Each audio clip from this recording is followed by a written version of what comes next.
So, last time, you all decided, as we start up now, to go on a trail with Marduk.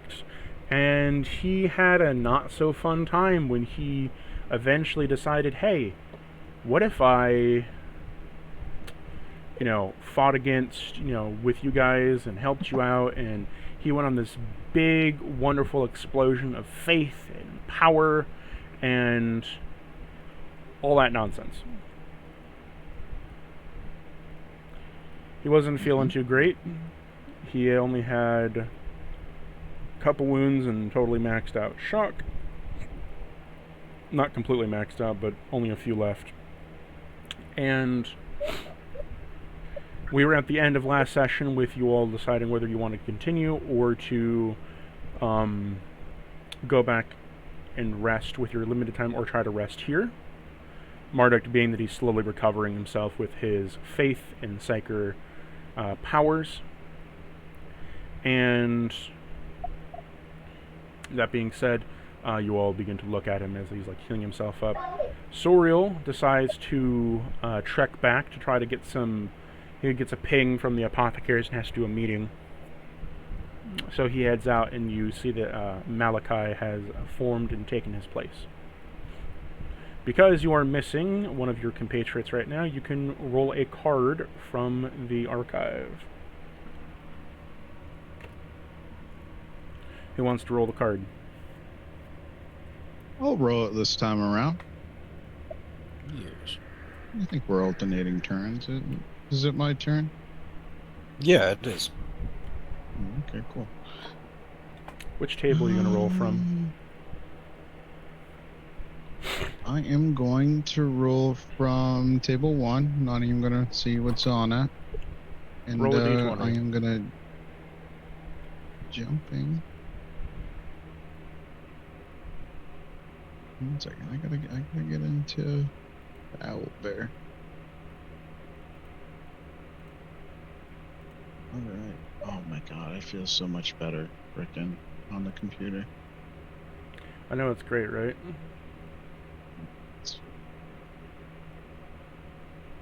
Oh my friend. 5. What did I get? What archive? 5. A cunning plan. This bit goes, okay. Guess it up to read orc. Which number was it? I can read it to you. It was 5. Number 5. A cunning plan. This gets buzz. That bit goes there, and that's how you fix the goblins. Now shut your yapping and get fighting. Play after suffering a combat complication. The effect of the complication is immediately cancelled. You gain 1 wrath. Nice. Cunning plan. Okay. With that done, everything's working. Can you speak again real quick? What? Okay. Oh, yeah. No. I've just been having OBS issues over the past week with my other games, so sometimes it likes to mute itself in the background. Right. Yes.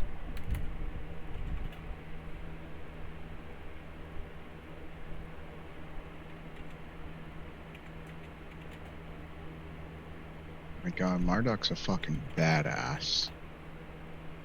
You guys really managed to fuck him up real bad for what I hear. What do you guys fought?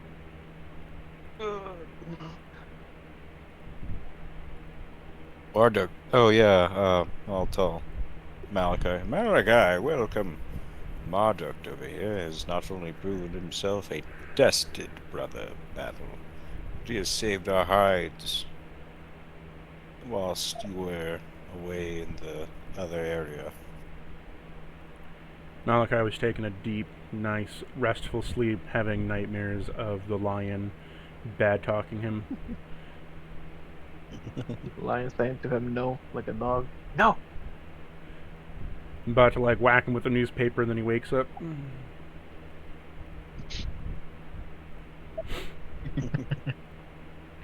So you have made your trek over here, Malachi, as you get a sort of message on your Vox that Soriel needs to tag out for a minute as he needs to tend to some matters as an apothecary. And so you get the call to come in.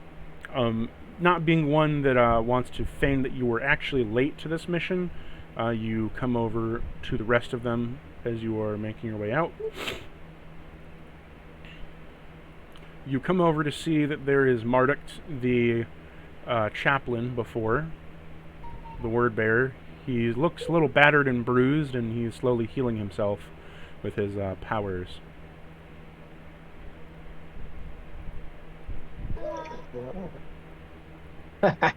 What happened to this chaplain over here?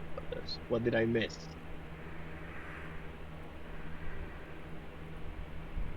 You must have taken down a brute similar to the one that you took down. That we all took down beforehand. We took down a second one of those hulking beasts. This time, instead of all almost nearly dying, it was Marduk who has sacrificed himself and used his own oratory to destroy the fiend. And he got that much damage out of it? Yeah.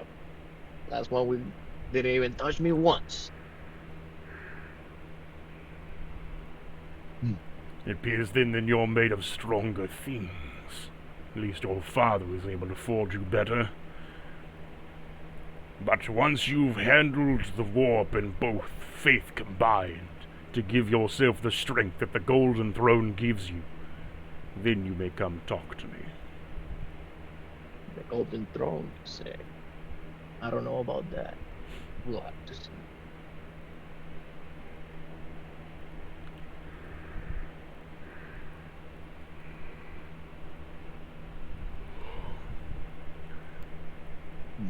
Where shall we go next? We have cleared the path. The hallway is open.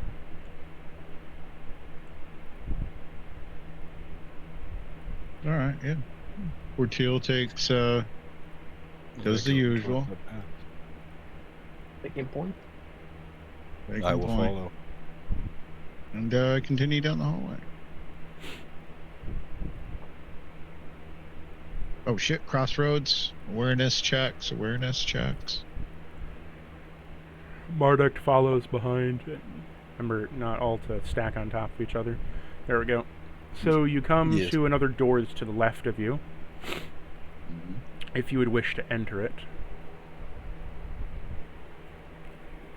Oh yeah, I go to enter it, and I'm learning to hammer fist the open button a little lighter.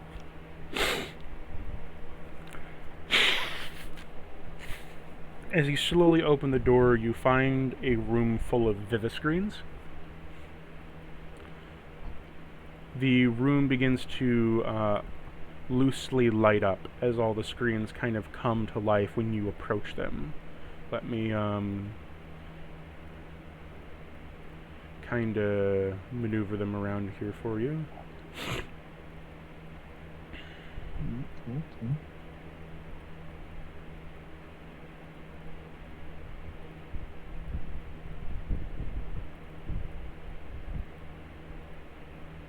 Get that. Oh, whoops.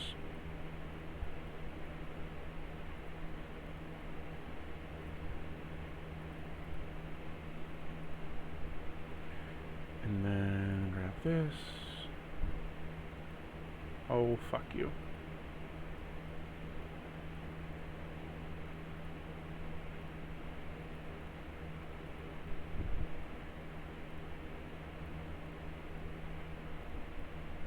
One by one, they begin to light up.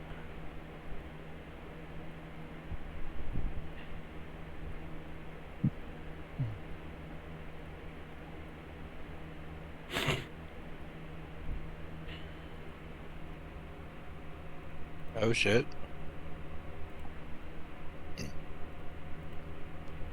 It's like a fucking vagina. Yeah, I was about to say. You find a In the room clip. with Let's dive in, brother.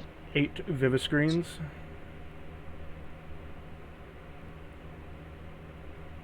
Clerk commander takes a step in. Checks out the first screen to his right. So as you step into the room, the information looks to be a little bit scrambled. The information at present is like it's all kind of scrambled. It's showing a lot of junk data, but there is something behind like all the windows and pop-ups.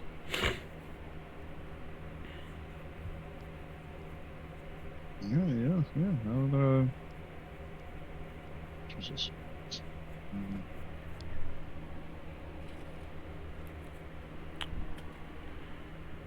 What would you... Is there a touch interface? There is the ability to have a touch interface. You touch it, and upon touching it kind of like pops up with a couple more windows trying to answer like your response, but it fails to do so, as it just kind of like gives more pop-ups. Information overload. Oh my fucking god, this one, it has malware. God damn. Alright, yeah, I walk down the line looking at each screen to see if there's one that isn't as messed up.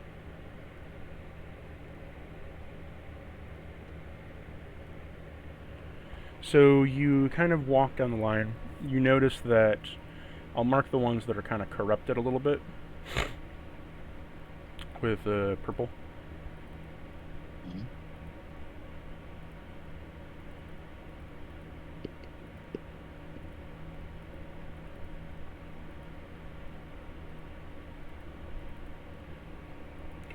You're left with 3 that aren't corrupted.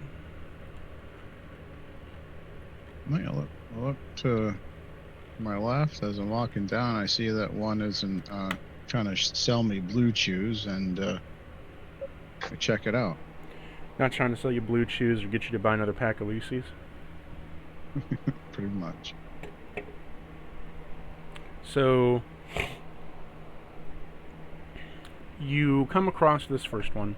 It starts to display some vitals information, as well as displaying information of like biometrics and a bunch of different stuff of a bunch of different members, similar to the one that you saw in the other hallway. There was like biometrics of people on control.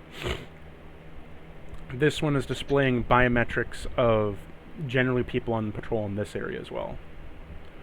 Most of them are dead. A grand majority of them are dead, but there is a few of them that are alive. Alright, can I get a read where that might be about? Again, like the other one, it doesn't tell you where they are. It just says that they're alive. That they're alive. If I go down to this, I'll look at this one. I see an advertisement for Lucy, and I go to the good one, and I see if it feeds me any different information.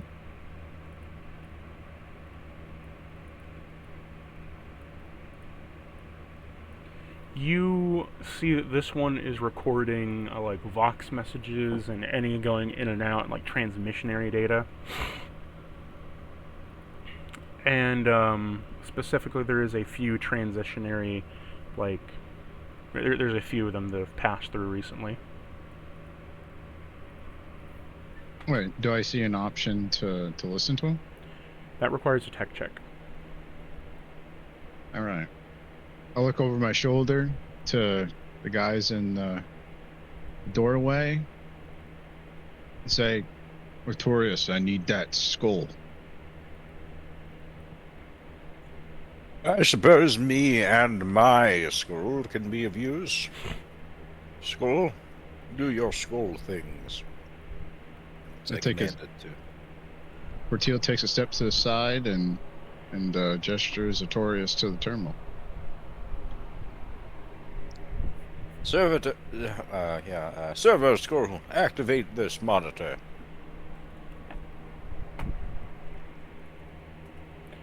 I need to roll to see if it gives you a sassy response.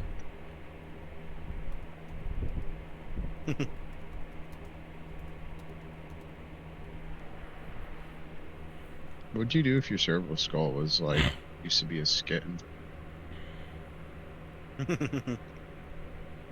I wouldn't know what to do with myself. Get another point of corruption. And a damaged servo skull.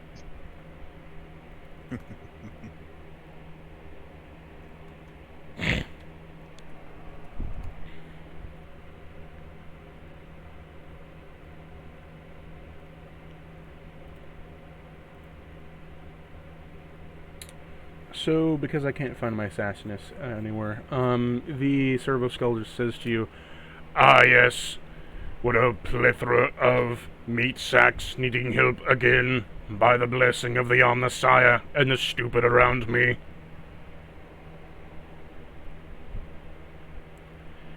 It reads to you and recites to you the voice recording, which is of, you hear gunshots and firing, a few men yelling, as well as snarling beasts in the background as you hear a bunch of them under siege by something, as one of them says, "We need backup.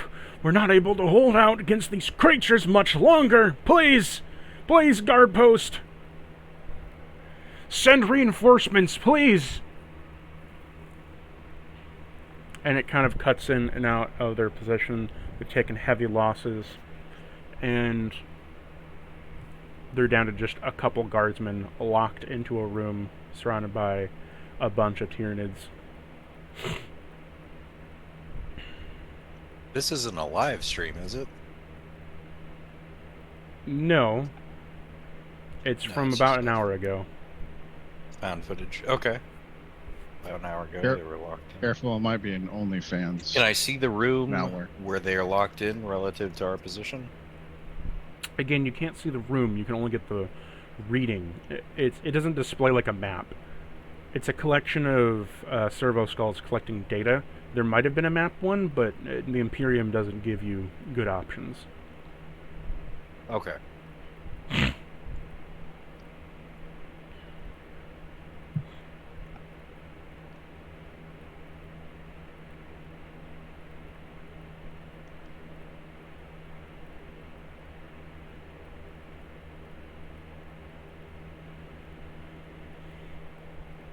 Well, my brothers,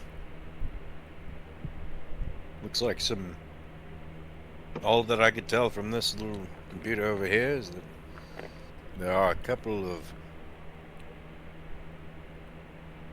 guardsmen in desperate need of aid. I don't know how much that helps us at this moment, but maybe we could poke around a few of the other terminals. There's a couple other audio logs that you can scroll through if you want to. Oh, okay. I would like to go ahead and play them all. You play the next one, which is a guardsman calling for help, and you hear the blood-curdling screams of him getting melted to death. You then play the next one, which is about the same thing. You hear the next one, where apparently he's getting chomped down on what appears to be a gene Hulk. You play another one, which is more screams. Another one, which is a guardsman being lit up by his own turret. You play another one, which is saying that they had found... There was a squad of heavy infantry and a BD's unit that had found a large power axe, being of gargantuan size, of the upper northern, like up to the upper north of the labyrinth, and how they were trying to hold out over there as they incurred what they said to be green, weird mutationary things. Servo Skull attempt to triangulate the position that came from. No requisite map data, you fleshy meat abomination. The axe should be irrelevant. Wonder what the guardsmen were fighting besides Genestealers. I would strike you with a galvanic strike if I could, but I possess no arms. Stop asking stupid questions. Glaring at the servitor, I look back over and I'm like, that's the power axe that we need for our unforgiven brother back in the main hub. Excellent. The Omnissiah has allowed your brain to connect the motive force to think. I can hate the servitor. It's in the north. So it said northern, was it like, did we get a northeast, northwest? Just north. Deal? Just north. Just northern than what the current position is. Yeah, it was almost about to tell you, but then a Blue Chew ad kicked up on the screen. You see a roll me a resolve check real quick, Yeah, sure. Artorius. By the way, I didn't say shit about Blue Chew. This is unfair. All right, hold on. Let me. I actually party foul. I didn't even pull up my sheet yet.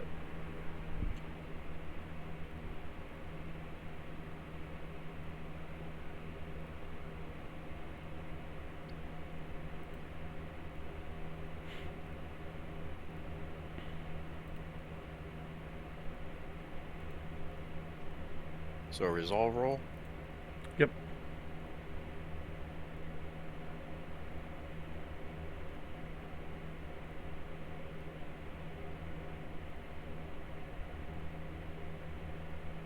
I got a Wrath 5, so that's a 2. You see a brief malware pop up that says Hot Eldari in your area.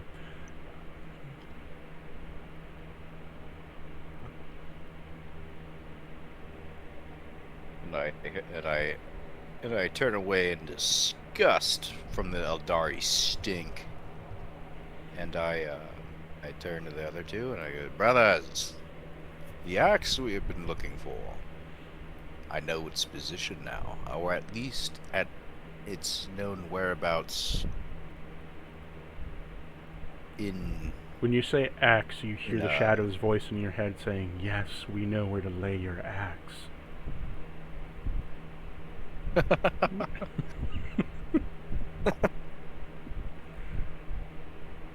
No. Come on, SpongeBob, be a man! Guys, the axe that I've been looking for. Axios! Onward! Axios, axe, and he moves towards where Marduk is, hoping that everybody else kind of gets the same vibe that we should go after the axe, which is presented to be northward. Sure, let's straight send it. Marduk says to you all, I believe we'd best go after those guardsmen. If they are still alive, they could be quite useful to us, and to the safe house as well. Extra hands of mankind always need more. I agree. What would be more useful is that axe. Or I have a better idea. You can go save the guardsmen by yourself, and we'll go get that axe.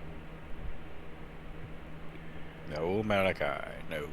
I'm here to assist you into helping you men go on your mission. I think it'd be best if we stick together. After all, after the last account we went through, I don't believe that you all would handle so well on your own, without aid of each other. If one of us walked down a corridor and met one of those gene hulks, there would be no contest. I'll kill it. I'm sure. We've already killed one of those, Marduk. We killed 2 of them. You killed one beforehand. All right, you killed the other one now. shall I lead the way, brothers? Shall we go towards... Are we to not exit the south door, or do you wish to go to the northern door?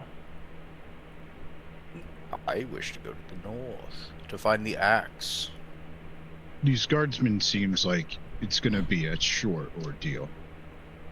We can go straight for the axe afterwards. Well, the guardsmen are to the north as well, aren't they? Are there? I don't remember. The guardsmen said that it only transcedes from the local area. So, like, the last terminal of the local area was, like, within the next couple rooms of each other. The local area here would be, like, within the local area of this position. Because there's, like, different terminals that each, like, converge different areas, right? So if if it received the stuff from this area, it'd be nearby this area. The axe, though, the axe was saying, like, to the far north, to the labyrinth, like, away from this area. Teal walks down to the southern part of it. Like, when I say the axe is, like, far north, I'm talking, like, far north, like, far away. Like, the message you received from the RBDs was the RBDs forcing a message through, not, like, getting the recorded standard message. Using a box caster versus a box bead. Brother, that axe is important. Yes, but Yes, but this is a local matter that we can resolve real quick. Alright, brother. Let's go. We can just check the next few rooms I do around not the care. area. I just want to kill stuff. He said, Marduk go says to north, you, we can go if you south." need, I can project a little bit of providence to see if the Emperor may guide my path. Let's step up, get better shout range to Marduk. Across the room, I say, have at it, Marduk. He holds his staff where he begins to close his eyes and place his hand. The chain briefly coming a little bit lit up from like a cool dark black and blue flame as his psychic powers begin to bend as he uses Skyre's gaze.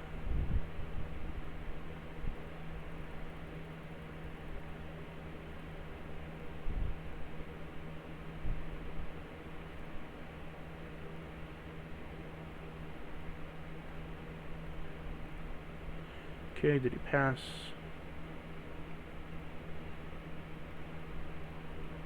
He just barely passes as you see a kind of purplish eye open up on his forehead as he is taking in information and stays there for a couple minutes.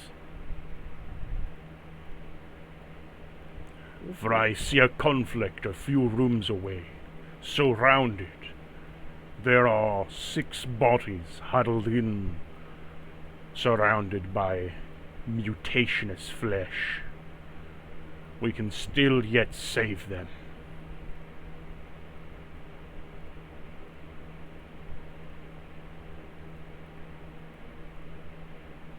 If you wish to save the Emperor's men, and to bring your lives in with mankind, I suggest that we move fast. Mortal men do not serve way well then, against Portia. Tyranids. Alright. Portillo heads forward. He gives a sharp look back to Malachi and waits for everybody to pass on so he can bring up the rear.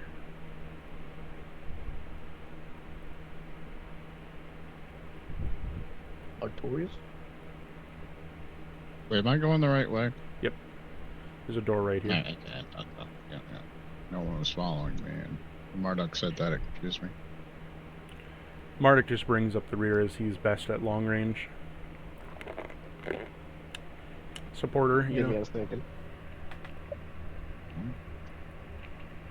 You head out and there is a kink in the road, right or left. To the right of you heads back to the janitorial area that's filled with radiation. And to the left of you, you hear gunfire and smatterings of screeching. Alrighty. I go around the corner and I use my Malachi doesn't trust Murdoch to, like, you know, just to let him be behind everybody. So he's gonna take point.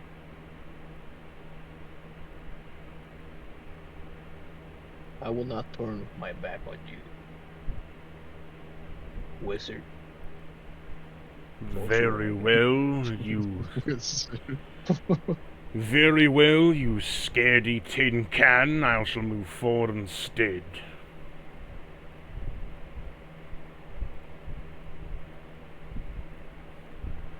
So, Portillo, you turn to the left and what?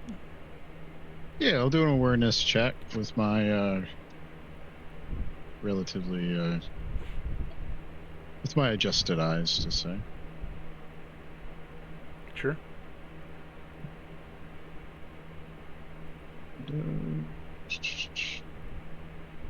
Yep.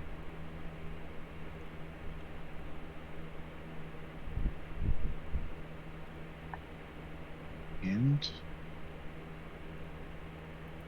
5.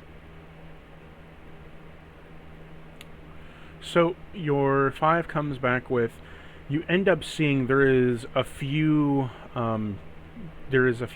You see there is one that looks like a morph. There is one that looks a little bit different, that's slithering around on the ground like a snake, and you see that they're kind of bashing up against this door, and then you hear more, kind of like more gunfire closer down, like to the south down here. But there is definitely an enemy engagement. All right. Yeah, no, I gesture everybody to close in and prepare for battle, considering that they can probably hear it too. Yes, as you open up the doors, you can hear some of the raging gunfire. It's a little hard as the walls are pretty thick. And las guns, while they do make some noise, they don't make a whole lot of noise. My understanding of las weaponry is that the Mechanicum gives las weapons a little bit of recoil and noise just because that's how they like things to be. Yeah, so the Since it's the Mechanicum, Omnisci. when they manufacture las guns, they don't have any recoil.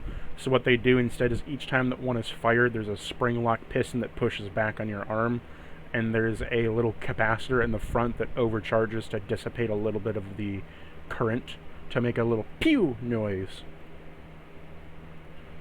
So that you know the thing's firing. So pew pew pew pew pew pew pew pew pew pew.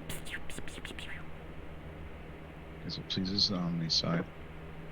But otherwise, if you disengage, they're like completely fucking silent, and the only way you hear them is if you're right next to the barrel, where it's like I mean, like the like really big ones make noise, like the ones on like tanks go like a bang, or on Titans you hear the fucking gunshot galvanizing everything behind it. And I imagine that's the echo of like the barrel.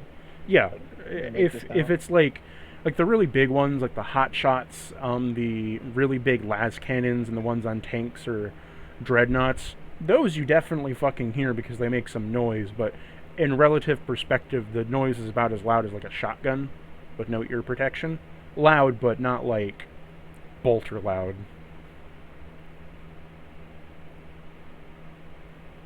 All right. Yeah, now that I refresh Owl Bear and can see everyone is actually waiting behind me, I move forward. Okay.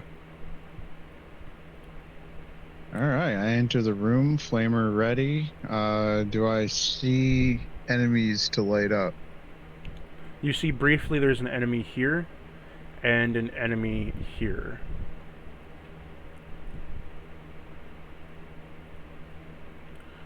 So with your limited scope of vision as you enter the room, Artorias, are you going to move to engage as well?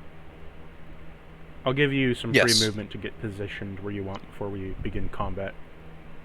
Am I allowed to step to the Thank you, side thank a you. little bit? Yeah, you can. How step much here. space do I got? Ah, cool. Oh, you can see Um, it there, really?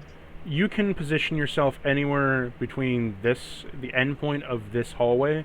I can like pour to you, like either right here or anywhere in this hallway. Okay. Marduk go is right here and going hug the corner. to go right here. What about you, Malachi?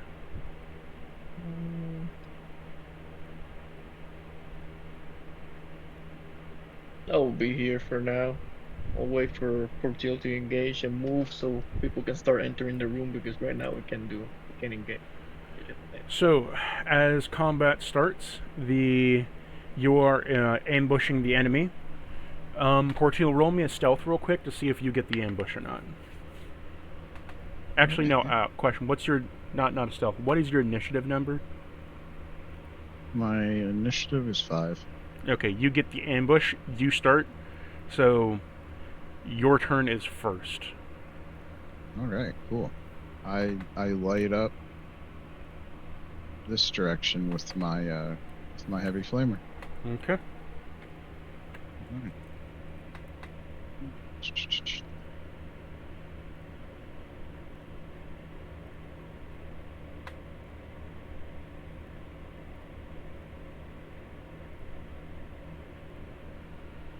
Here we go. 6 That hits. hits. And is 14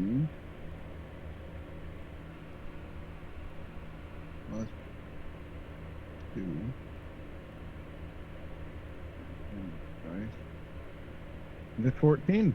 14 damage right onto that guy.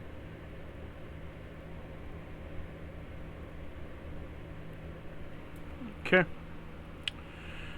So you're using your flamer, correct? Yes. Any extra Then things I'll- that you wanted to add on to it, or? Just to burn him. This is for burn. He takes 2 points of damage per turn. Okay. So at the beginning of the round, he'll take damage on his turn. So he is set ablaze. So as he is set ablaze, he's on fire, and I'll reveal him to the party.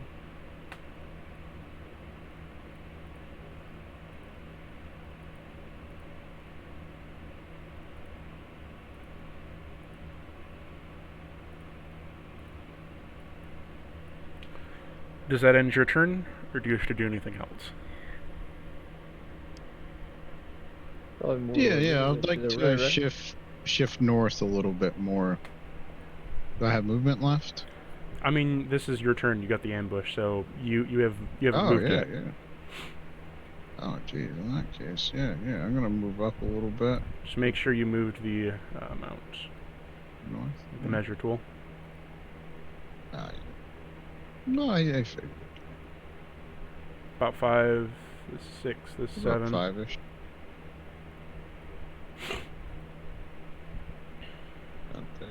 Yeah, whatever. Yeah, that's good. Just want to get out of the way. So you moved a little further up the hallway. Artorius, it is your turn.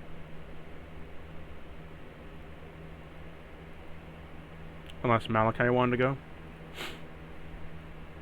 I think he's in the way, so I wouldn't be able to. Or can I like squeeze through him, like to the side of him? No, Artorius would be in the way.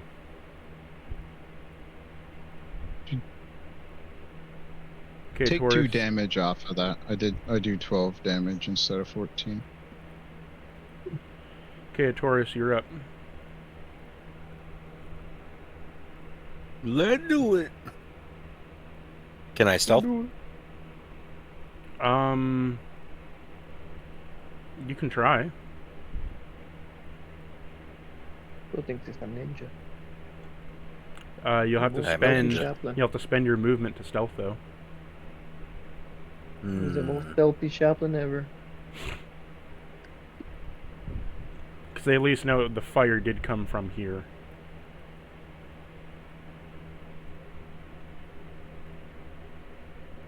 Okay. Well, I will use my movement to attempt stealth.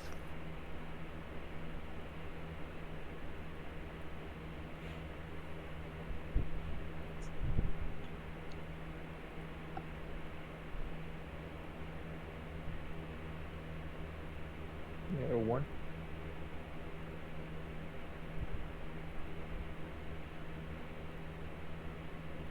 You cannot stealth. If anything, you draw more attention to you,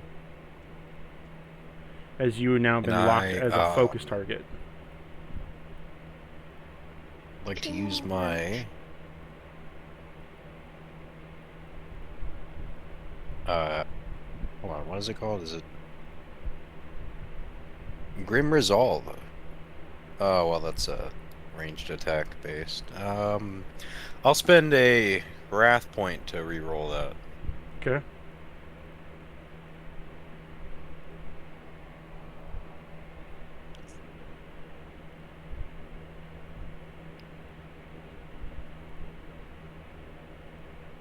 You are able to stealth, So, however, you are not able to move.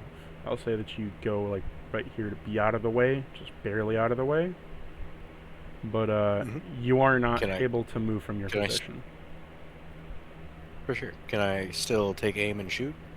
You can attack, but you don't Okay. get any of the stealth I'm advantages going right to- now. That's next turn. Oh, okay. Well, I will still take aim and shoot at the morph scabbard with my bolt gun. Because it's a taking aim, I get my. I do believe the. my fucked up eye thing. Where is that at?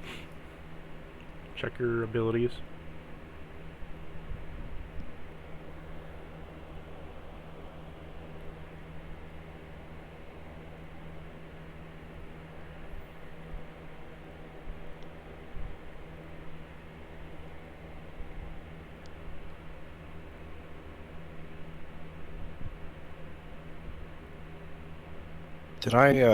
Did I fuck something up and got rid of it? It's not on my sheet anymore. What the fuck? Check your description. Maybe you typed it in. No. I've always had a bionic eye this entire time. Oh, okay, augmented eye. It's in war gear. +1 bonus. Hey, is the augmented guy in the room with us right now? +1 Alex? bonus. Yeah, +1 bonus eye to ranged attack tests. So I shall roll my.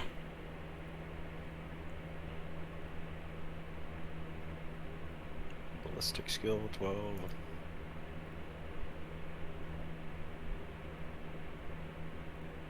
And is that, am I doing an extra roll to my first roll or to my damage roll? It's only for your hit. Okay, gotcha. When you call an aim, you're getting extra dice to your hit. Gotcha. Like padding the pool, so to speak. Yeah. 1, 2, why is it moving? 1,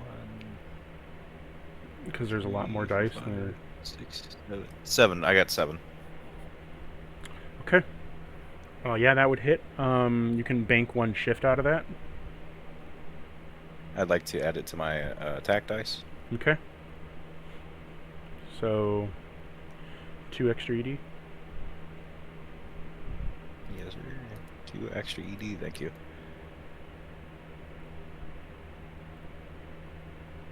And it's been a while since I actually shot my bolt gun, so it is 10 plus 3D. Okay.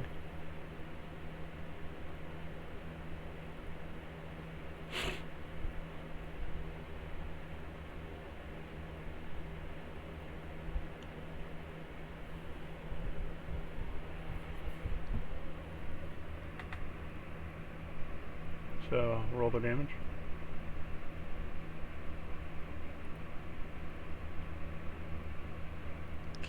Well, I'm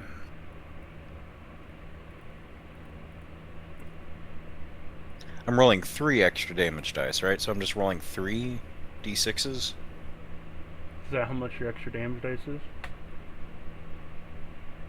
Yeah, plus the 2, it's at a base it's only a 1 ED. That's 10 plus 1. So then it'd be 3, and then because it's a brutal weapon, normally, that's a base of 3, plus any of the extra damage you roll from those extra dice.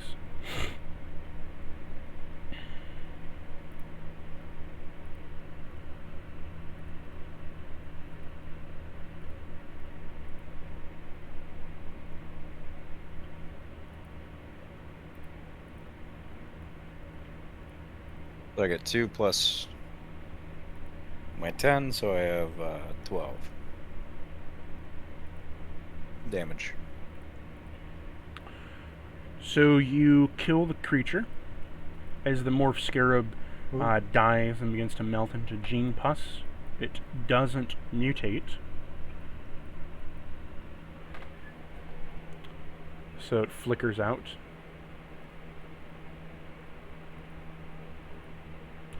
Letting out a screech. You hear some more clicking and scratching that comes a bit closer to you in the distance of the darkness.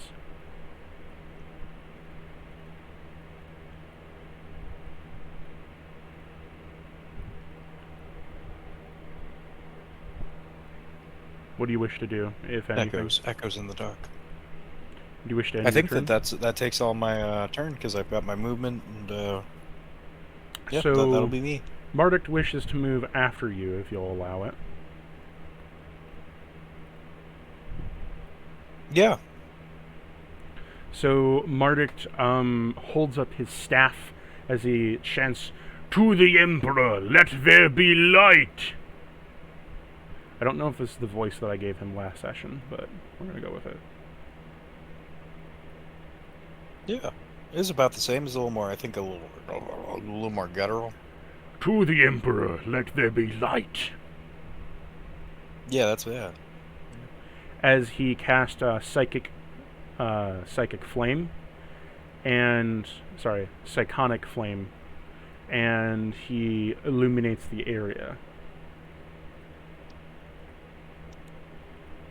Hydra, huh? Uh-oh. Am I illuminated now? Am I able to, like, did that get me out of my... You're not illuminated, it's more so that he's casting a light to illuminate the area. You're still fine. It's like a shining beacon of light from above. Like, yeah, like a pilot grenade almost, where it makes the time of day anywhere in the world. Is that how that joke goes? You know what I'm talking about, right? Yeah, which one? A pilot grenade, you toss it in the sky and it becomes time of day for the next hour anywhere. Oh, yeah. So he does that to try to illuminate the area for you. And then lastly, he is going to, he looks to Malachi and says, "Would you like a gift, cousin?" Sure. What do you got for me? Excellent. He holds up his hands and conjures a black flame, gifting to you onto your melee weapon of your choice, conjured flame, adding an extra 8 ED to its dice pool of damage. 8 ED? Damn. 8 ED. Right. Ooh. Thank you, wizard. Do not call me a wizard. Yeah, thank you. I am a chaplain. Chaplain. But you're doing magic, so you're a wizard. Because that chaplain over there, Artorius, he can't even fucking wipe his own ass. He can do the same as me. He just needs practice. He needs a lot of practice. Malachi proceeds to pull out his melta. Magic has nothing to do with my unwiped ass. But my hammer is sitting on fire now.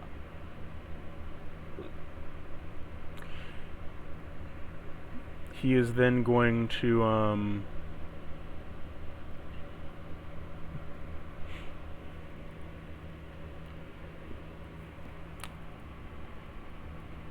that'll end his turn for now, as he's going to focus on the psychic power as he's conjuring up a miracle. And the miracle that he is conjuring up is the miracle of shrouding on you, Talus. Okay. Sorry, Artorius. Oh, yeah. Artorius. Yeah. Artorius, sorry. Wow. So, he conjures up the miracle of shrouding. As long as you do not move from that location, you will be stealthed. And you'll have a +1 dice to add to the pool for your stealth checks. But if you break it, he doesn't give you any more help. Is it for by person? It's only for one person. He has to concentrate on it. So that is his turn. I need to roll to see if he gets any backlash this turn.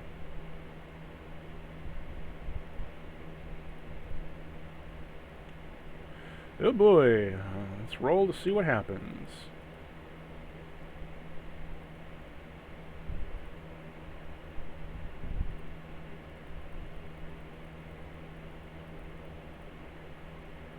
Oh, when Portil shot his flamer and lit up the area, what would he have seen doing that? You lit up the area and you saw that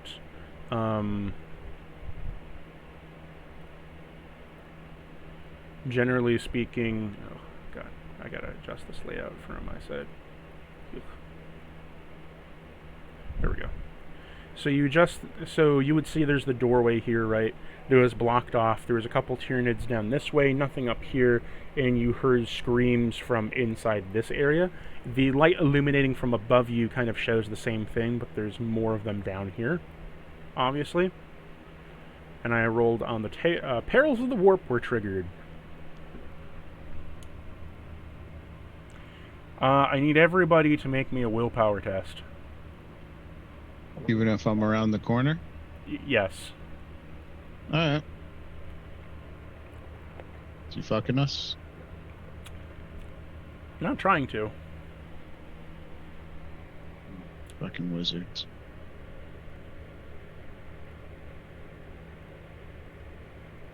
It's not survival, right? No, that would be your, just willpower. Oh, What would is this- your yeah. with your this willpower? be- I just found it. I was like, couldn't find it because I wasn't looking at the attributes. Would this be what?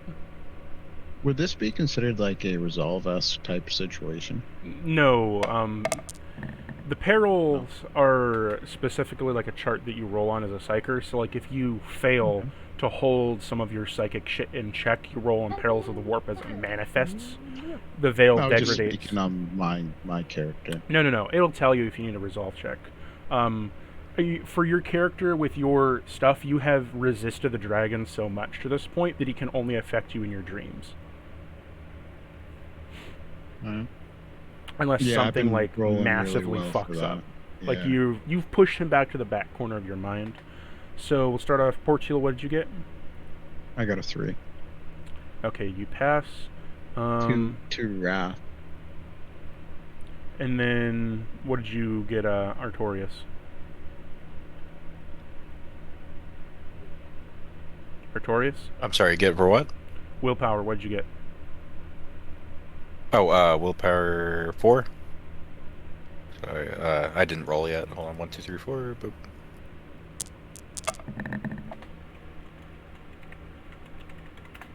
Two.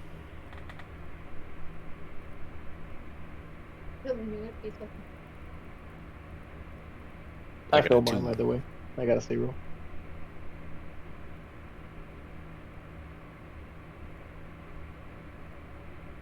Do I need to refresh mine? Refresh it. It's anyone else's rule.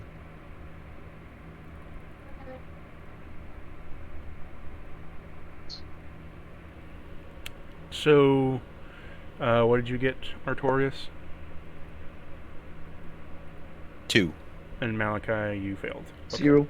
So, Artorias and Malachi fail. So what happens is, you both, as this says here, so he begins to channel his powers as he uses the shroud, and then he kind of like holds his head as it, you hear a guttural groan from him as he winces in pain, pushing his brain a bit that's just recovering, as you hear the sinister chorus of the warp begin to chuckle and laugh in the background as the veil was torn open for a split second. This scares the both of you a little bit in the sense that it shocks you that there's a warp presence here. For the briefest of moments, Artorias and Malachi, you were considered hindered for the rest of the round. What does Hindered. that do? So hindered will attach to one of your things. So let me roll this real quick.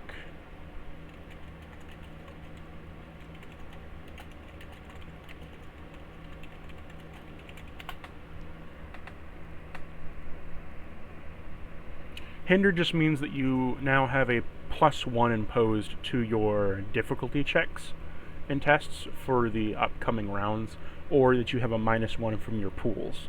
So when you go to hit Malachi or do damage, you have a -1 from your pool. Okay. Like -1 dice from the overall pool. Yeah, makes sense. So that is his turn. It is now your turn, Malachi. Alright. I can do because I'm pretty far. How much is the for charging? You need to be at least 3 meters away from a target and to be able to see the target. From there, though, I mean, it's also in the rule book, but I can look up chart. I think you have the reference sheet, but I can look it up real quick. Taking charge. But I can. It says up here.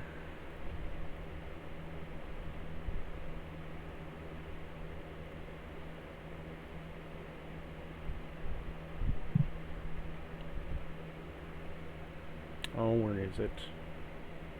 Melee attack, boom, boom, booms, charge, 188.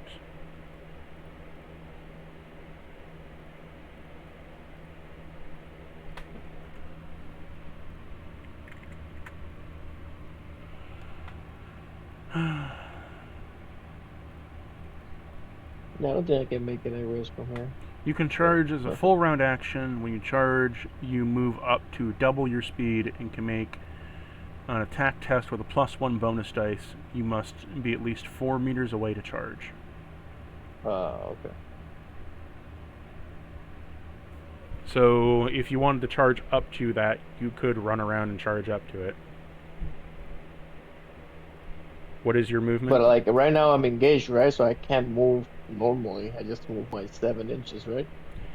No, charging, as I just told you, is if you want to charge, is you get double your speed for a full round attack, meaning you're taking your whole turn to move up to this thing and swing on it with your melee weapon. Okay. Yeah, if I can do that, I'll do that then. So you run around, move up to this thing to swing on it. Roll your melee hit. Right. So this is Your +1 bonus new. cancels out the -1 from Marduk that you've incurred from the charge. So just do your normal swing. Okay, perfect. Right. Let's test out this new flame. Black flame. Yeah.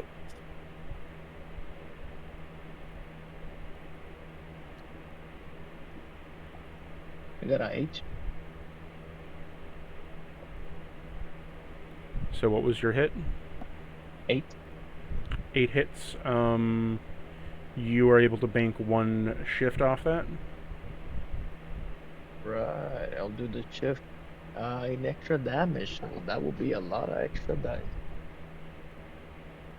So you said for the flame I got 8, right? You got +8.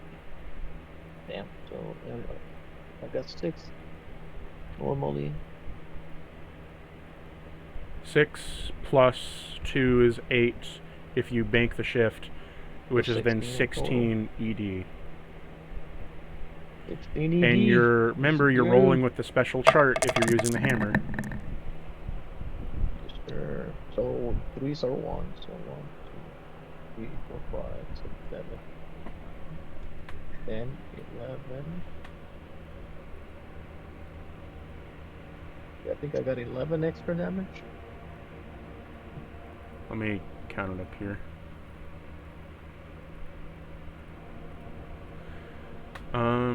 Threes are 1, so 1, 2, 3, 4, 5, 6, 7, 8, 9, 10, 11, 12.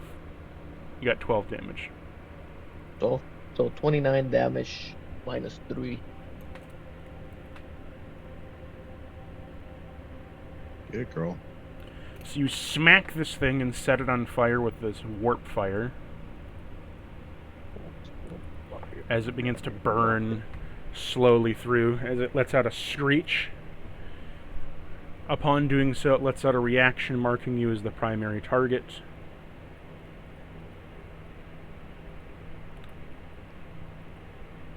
That is your turn. Back to the enemy's turn now. So the enemy is going to...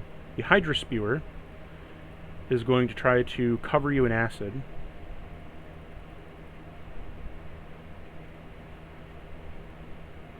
Does a 7 pass your defense? Yes. You take 20 damage. Damage minus 4. He's down. He's done. No. Remember your resilience, buddy. Yeah. It's So I got 8 wounds. 8 wounds, and my thing is 14.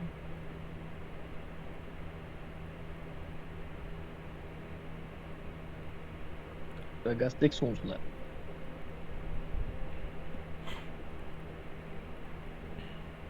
Did you forget resilience, Porteal? What's that? No, I didn't forget about resilience. So Just in my pussy. underneath you is now a bunch of bubbling acid. This acid itself, as long as you stand within the acid, you will be taking corrosive damage. So on your next turn, you'll be taking 1 corrosive damage. The corrosive damage works like before, where it eats away at your resilience. So right now, I will add a token counter to you. It's 1. You have -1 resilience. The morph scarabs are going to come around and attack you.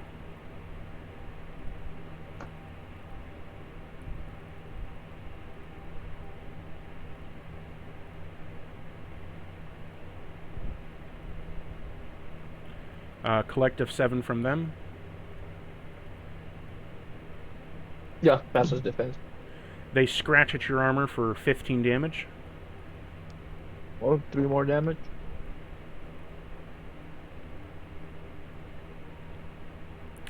Well, I got 3 wounds left.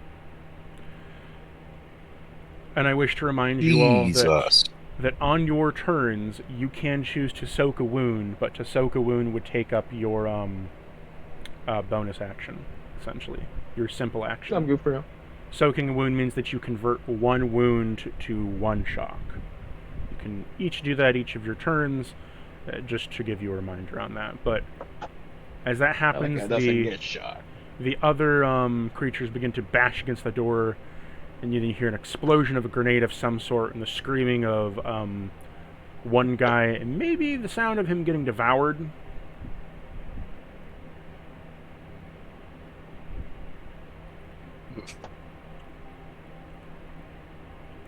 With that said, Porteal, it is your turn. all right. I'd like to. Could I, if I pass an athletics check, charge and run along the wall if this door is closed? Run along the wall and what? And do a charge and jump attack the Hydra Spewer? So run along the wall anime style and jump off. Space Marine style, Super Soldier style, yes. Anything's technically possible. You can do a charge attack and do that, but I will require you to roll me a... let's see here. Athletics check. And I will need an athletics check and a survival check to overcome the acid and the scorcher, as well, just like kind of combined. So, if you want to do that, you can. Crazy son of a bitch, I'm in. Roll me your Alright, athletics. Let's do it. Alright, yeah, so These brownies my wife made are like crack. God damn.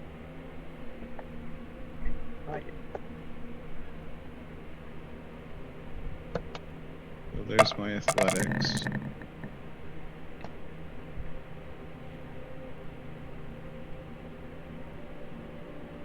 Nine. Okay, now roll me your survival.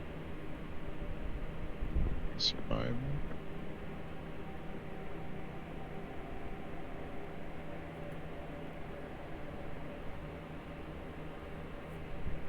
You guys see that? It didn't pop up for me. Did not see it, didn't pop up. Yeah, I'm gonna refresh.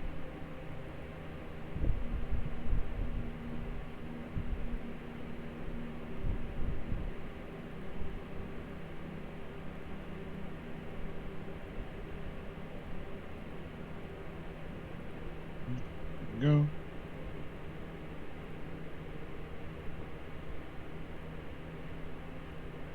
3 on the survival.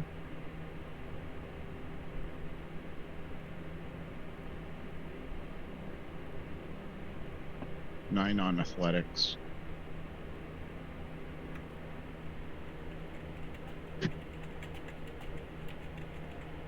He pulls out his sword. He charges.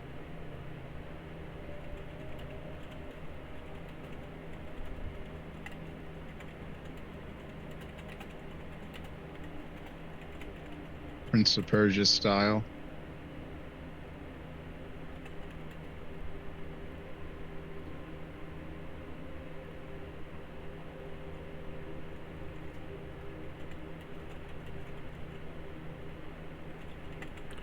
So what was your survival check? It was 3. Okay. 1 minute. So you run over, and you're attacking this with your melee weapon. Oh, you want an attack roll? Well, you're gonna get there eventually. Yes. Give me your attack roll with your Okay. melee weapon, and I'll tell you the outcome.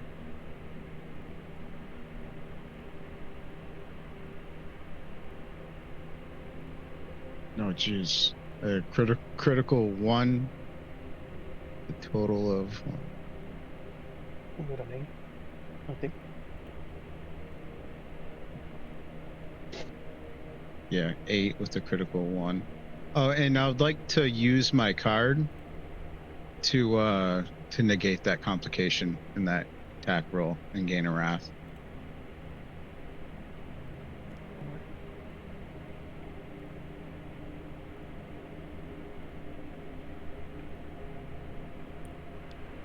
What did you say? Sorry, you cut out for me.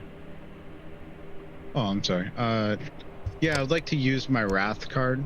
Well, my was it glory card? Yeah, you're using the glory card to remove the complication. Yes. Okay, so you remove the complication, and it acts just as a normal 2 now. Gain 1 point of wrath. So 1, 2, 3, 4, 5, 6, 7, 8, 9. So you run up along. So you come down here. You run past into the acid. You take some damage from the corrosion, managing to gain that -1 resilience from that. However, you manage to run along the wall, and you're trying to hit this morph, right? The Hydra Spewer. Okay, you weren't able to make the full check, so you run along and you scout against as you jump, slide, and stab, ripping through the morph scabbard as you come behind the Hydra Spewer with your movement. You missed the target, but you still hit something. Roll your damage. Fucking ninja blade over here. And if Malachi looks to his side and sees Portio running through the wall and says, "Oh my God, he's Dun Jason dun dun Warhammer." dun dun. Oh, machete. Oh my God, Jason Warhammer. 14 plus Jason Bournehammer. 5. Oh, that's better. 14 plus 16 damage with -3 AP.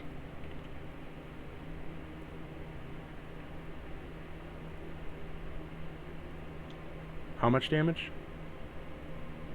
16 with -3 AP. Okay. I think all this heat's causing Discord issues. All the heat right now. So you pass on through. As you come to the outer edge of it, it's still on fire. You just hit it with a chainsword, or the eviscerator, right? I hit it with the power sword. You got a power The sword? chains. Yeah, no, it actually wasn't a chainsword. It was actually a power sword. I'm choosing to view it still as a chainsword because it. Okay, my chainsword rips through him almost completely, but he's still holding on. That's just my headcanon. Okay. Yeah. So my power sword rips. I'm joking. Yeah, your power sword rips through it, feigning ignorance as a chainsaw, confusing the Tyranid that looks at it. That's like, why is it revving with an engine, but it's on? What? As you rip through it, It's a chain power sword back. you I tear out flourish my power part of sword, its- throwing its blood off. The Xenos is so confused by what's gutting it right now. You manage to rip and tear through its spinal column and slice out 4 of its ribs. I guess we're gonna have some dinner tonight. Here in the ribs.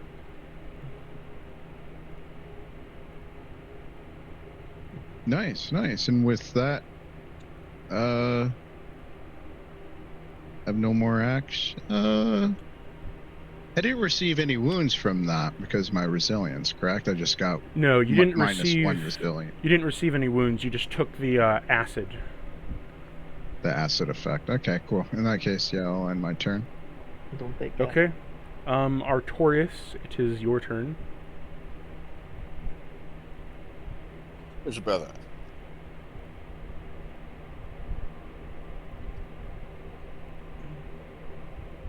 So,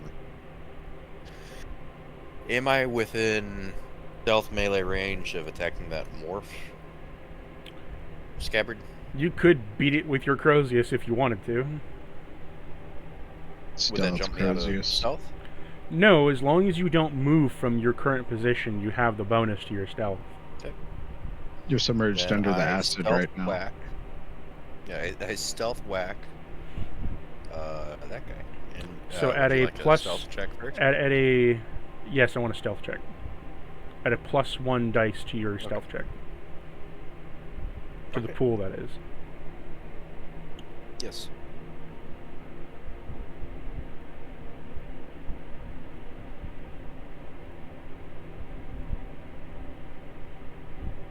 Okay, Metal Gear Solid. 7. You pop off as you're still stealthed.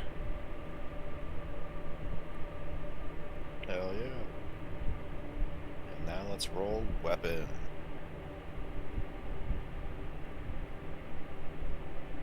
Artorias, is it like you're in a cardboard box or are you submerged under the acid? Just swimming on it. Am I? Cardboard Am I in box. the acid? You're in the Yeah, acid. I'm standing on And some as you sheet start metal. the acid, you take that minus to your resilience.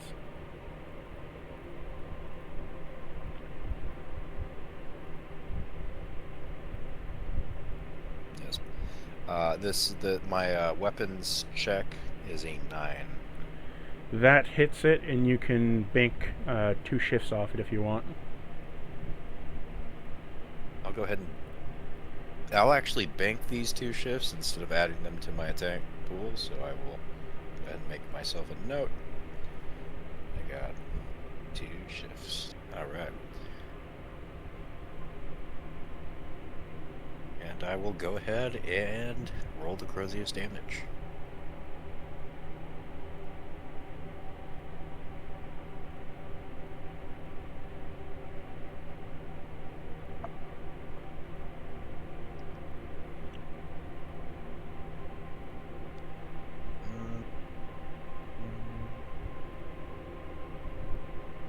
Alright, well, that is a 3. However, using my Dark Angels, Gonna can I re-roll 2 of those dice? Yeah. I'd recommend re-rolling the 2 and the 1. Yeah, absolutely those. Re-rolling the 2 and the 1, now I have 3, and that just adds 1 more, so I got 4 total. Okay, how much damage total? And that is 4 total plus my... It is 18.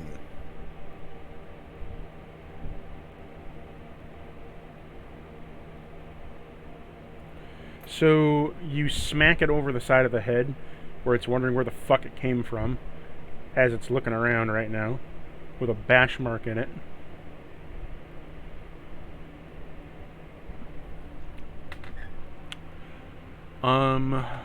With that stated, does that end your turn? Yeah, I do believe that does in my turn. Marduk is going to move up, and seeing that, sensing that Malachi is pretty wounded, he is going to try to shift his psychic power. So I'm going to roll a resilience check, or a psychic willpower check.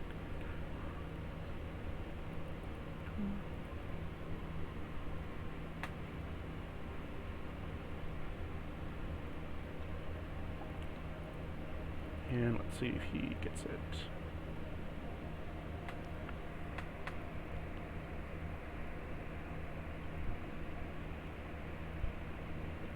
He is going to toss in his wrath dice to make it transcendent.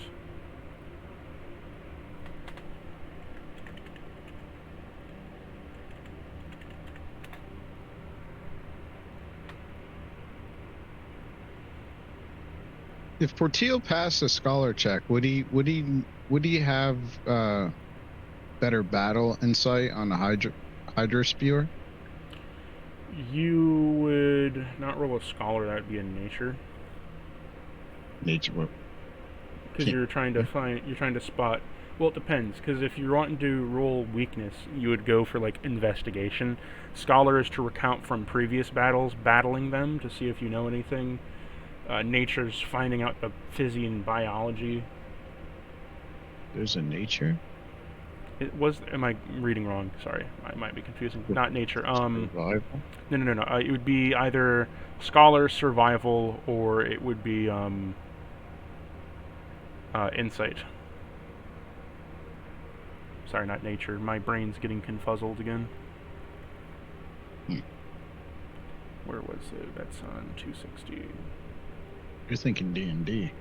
Yeah, like I said, confuzzled. Yeah.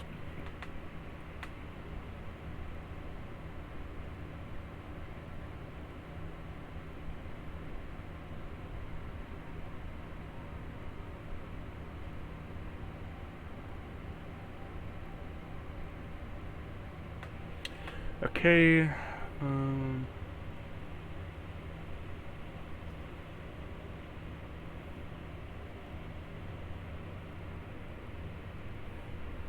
He is going to pop this next power at a transcendent level, so...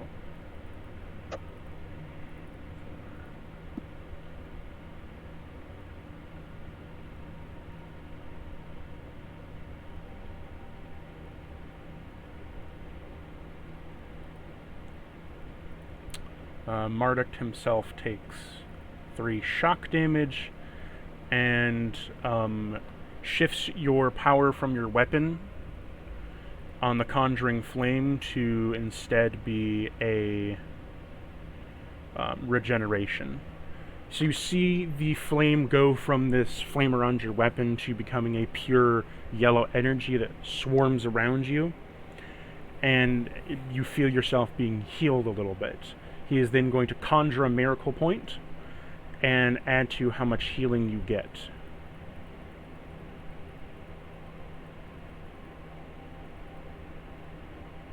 Is that where you were? Artorias accidentally moved, Joe.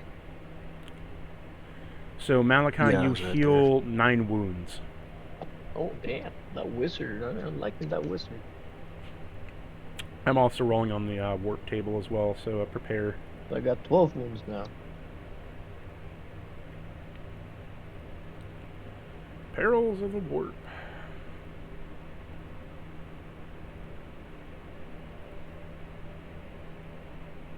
Well, I mean, if tentacles start coming out of them, we finally get that book, so...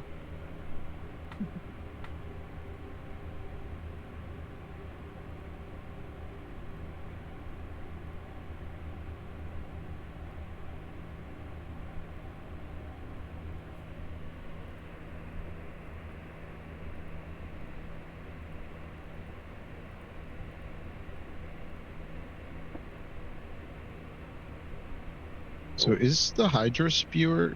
God damn it. So is the Hydra Spewer floating? No, it's slithering. Wondering, it's like its body's not connected to it in the image. That's why I asked. It's just a really big body. Jesus. What? I can see the kind of tail on the bottom of it. Yeah. I just don't see where it's connected, so I had to ask. So, the psychic phenomenon of him pushing his psychic level to the mastery, his power is transcendent now for all of his other powers. So what happens is you get your boost of regeneration. In Artorias, you see the shroud of blackness kind of cover you completely, as you get a +4 to your stealth pool for your checks, Okay. for staying in stealth, as well as being allowed to move in your stealth with it on.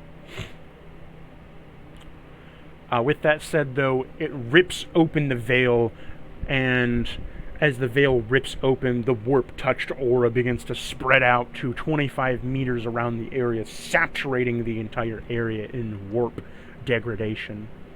Upon which, everybody takes an instant 3 shock damage.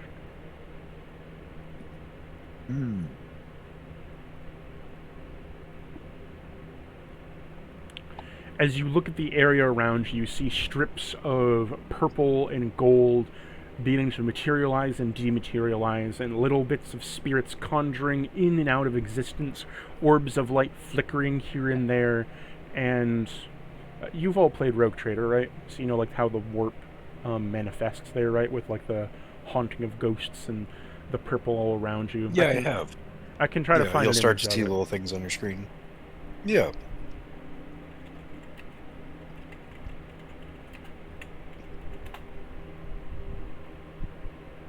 You start to see things that are wrong in reality.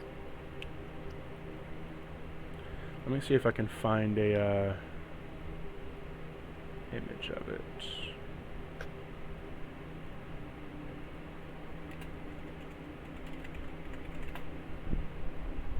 Just imagine like a purplish mist has rolled through the area with hues of pink and blues and little bits of gold with flashes of spirits and orbs everywhere. A phenomenon of ghosts that you would never know were appearing are all around you now. As everyone takes that shock damage, his psychic power is increased by 1 as a phenomenon. So his powers are better now, but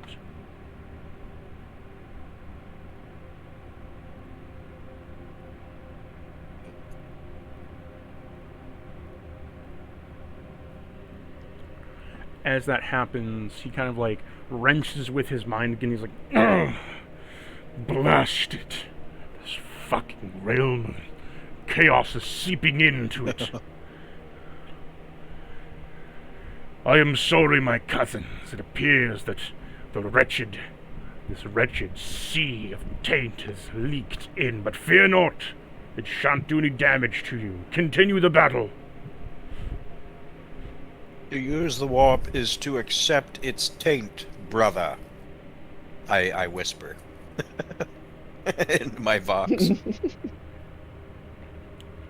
Malachi looks at Marduk and thanks him for healing him. Thank you, wizard. You're being really helpful. I'm not a wizard. I am a chaplain. Do not compare me to those heretic fools who believe in misguided attempts of Zinchian disgusting magic. I'm a little busy right now, wizard. I'll get to you back. I am after no we finish. teal sorcerer.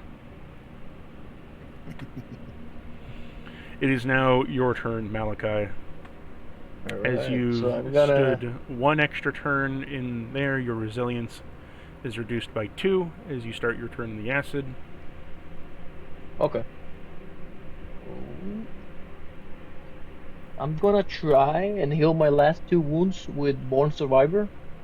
What does that do? Before I start fighting, so I can use my my survival to heal myself. So it says that you can use survival instead of Medicaid to remove your wounds or your shocked. You do not suffer any usual DN penalties for using this ability on yourself. 1 minute.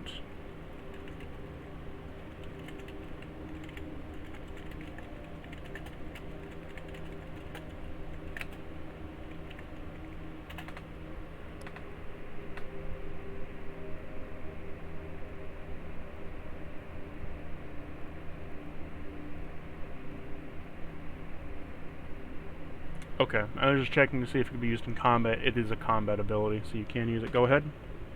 Okay. And I have -2, right? So it's not my full dice. It's -2. Okay. So it's 3 dice instead of 5. All right. You don't have Got a -2. 2. Why do you have the I -2 thought is to like your the 2 is to your resilience, not your dice pool. okay. I thought it was dice. It's Okay, 2 okay. less resilience. Which 5?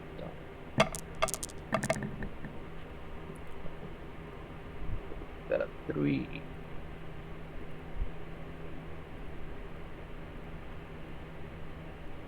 Do I get anything from that? Okay, to remove your own wounds. What is your survival? 5. You get to remove either 1 wound or 2 shock. I'll do the wound. I'm up 13. Almost. Alright, perfect. Now that I managed to heal a little bit more, gonna attack him again. You don't have the fire added to your melee weapon this time, as you had to switch it for your regeneration. Okay, so no extra 8. Oh shit.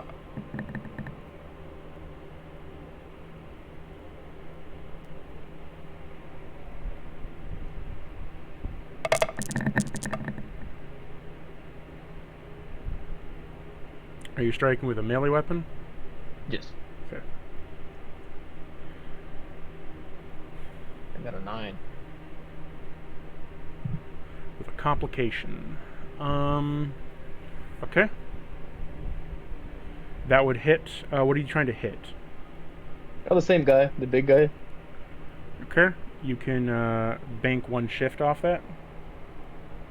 Right, so I'll do it an extra damage.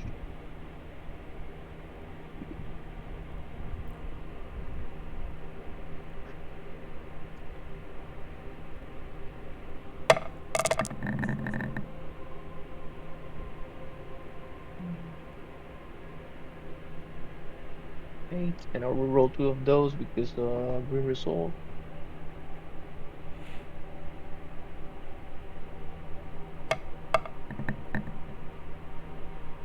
So 10 extra damage. So in total 27. -3. Okay.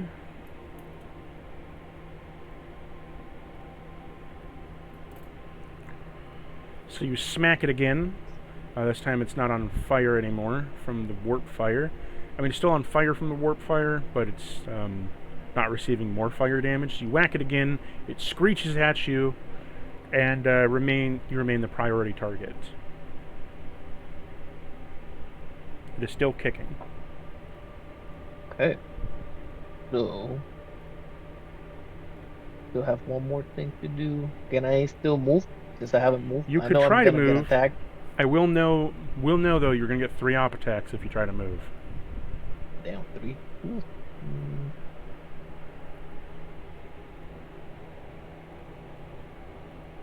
Can I roll like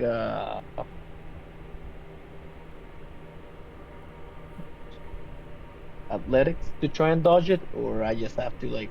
No, you don't have anything left unless you have an ability that lets you say you can dodge or do reduction on that. Then no.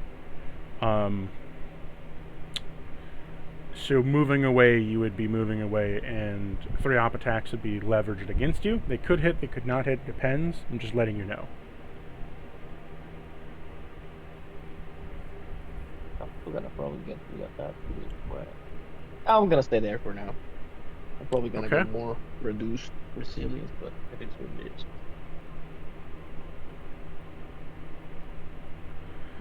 So that ends your turn. It's now the enemy's. So the spewer is going to turn around to Portil and is going to spew acid behind it.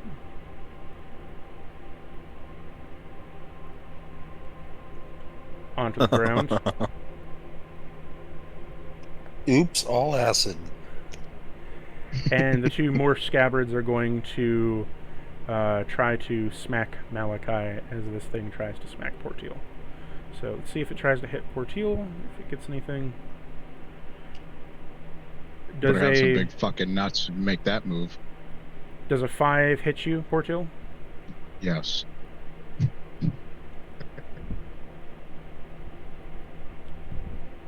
Yes. Take 9 wounds of damage, minus your resilience, if it did anything at all. Oh, I didn't do anything. So it just kind of tinks off your armor. The morph scabbards are going to try to hit you. So let's see if they hit. Does a 6 hit you, Malachi? Yes. Take 16 wounds of damage minus your resilience. Your resilience is now lowered by 2 because of that debuff of the acid. Yeah, absolutely. And you said 16? 16. So that's 6. Yeah.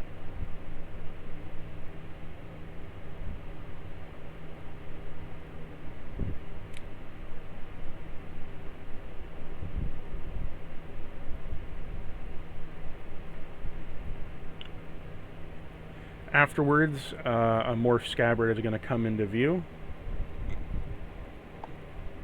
as well as one below you. As these two are going to try to hit you, Porteal. If they think they got what it takes, go ahead. 6 hit you. Yeah. 13 wounds of damage, minus that resilience.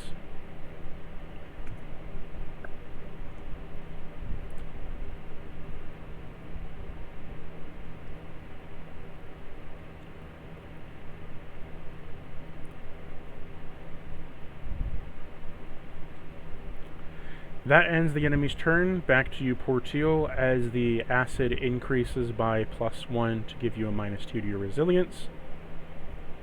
Well, I actually have 3 wounds because I didn't add that in. Yep, thanks for reminding me. What do you wish to do, Porteal?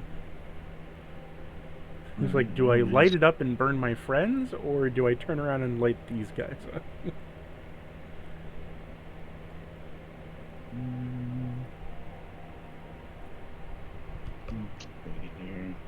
Use your power chains.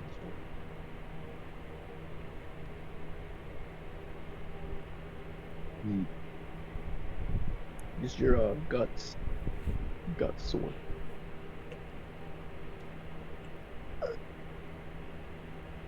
So all-out attack. That says sacrifice move to gain +1d on a range attack or fire into melee without risk.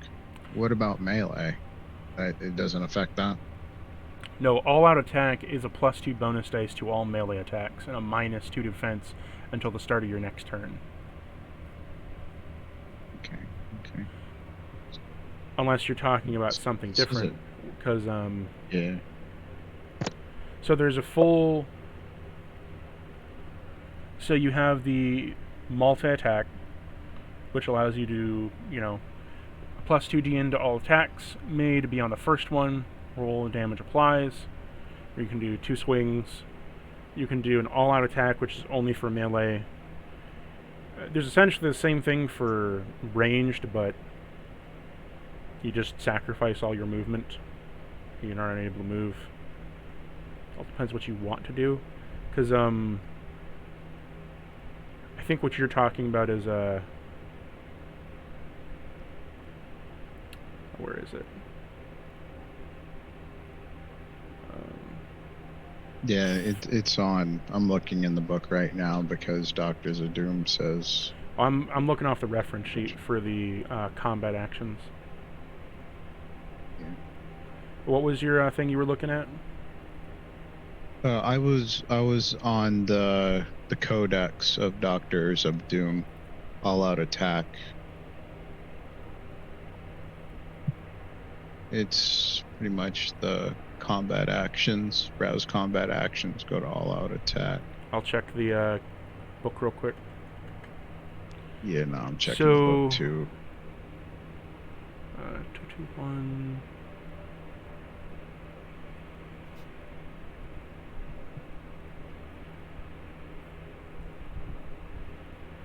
That's wrong combat.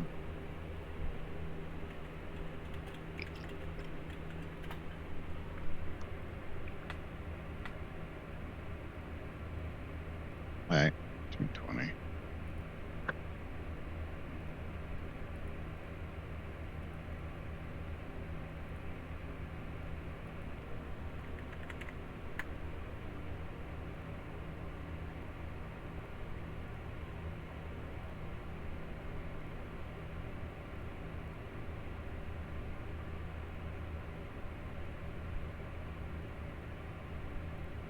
What it's referring to is, so again, the Doctors of Doom isn't always the most accurate because it's a combination of the first and second edition core rule books, but what it's referring to is the second edition's brace attack, where you, when firing a heavy weapon, reduce all your movement to make a suitable surface to brace your weapon, essentially making it so that you can gain a +1 or a +2 on your ranged attacks. Yeah, it seems like a typo on their end or something. Because, yeah, I got all-out attack on the book, and you're absolutely right. Well, I'm saying that's what all-out attack is, but what they're referring to as like a conversion over to second edition is a brace. It's referring to brace. Brace is where you just reduce all your movement to get a +2 on your next attack with a heavy weapon. Whether you're with a heavier ranged weapon, whether you're in melee or not. Yeah, can I use a wrath point to use disengage and do some Prince of Persia shit on the Hydra Spewer?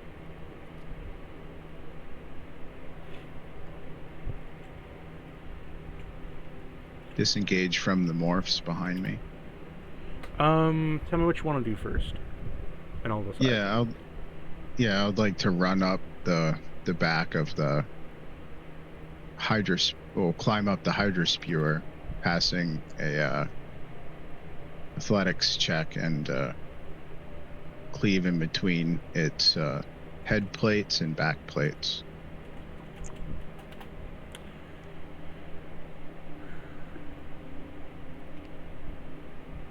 So you're wanting to climb up on top of it and basically just rip and tear down its backside? Yeah, and try to stay on its back.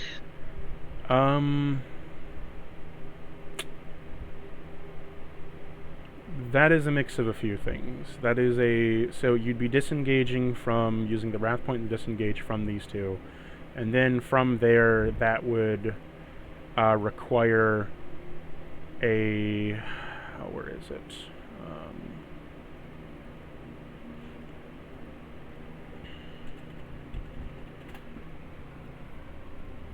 Athletics. No, I'm looking at something.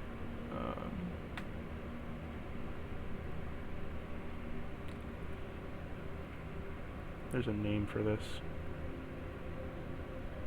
Climbing? Is it in the book? I'm looking at my options right now. I remember what it is, but I gotta look real quick. Oh, where was it?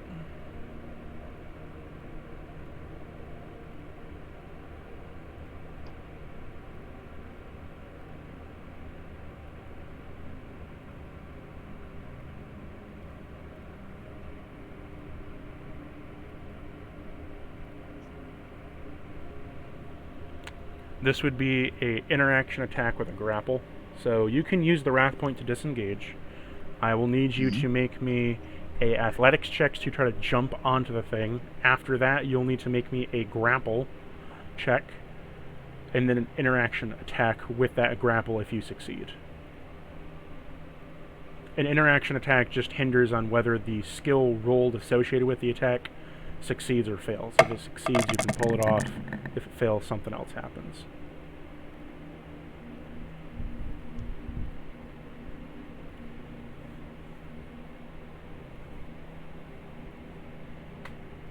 9. Okay. Your athletics passes. It's 10, but still, yeah, pass. Yeah. So now you need to roll me strength v strength. So roll me your strength enhanced pool versus its strength pool.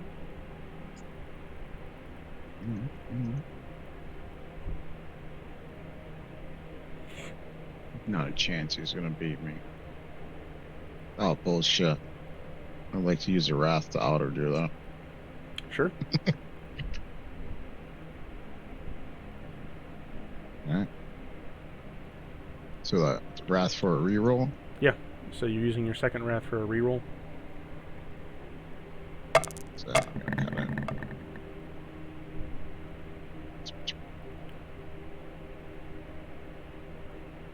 5.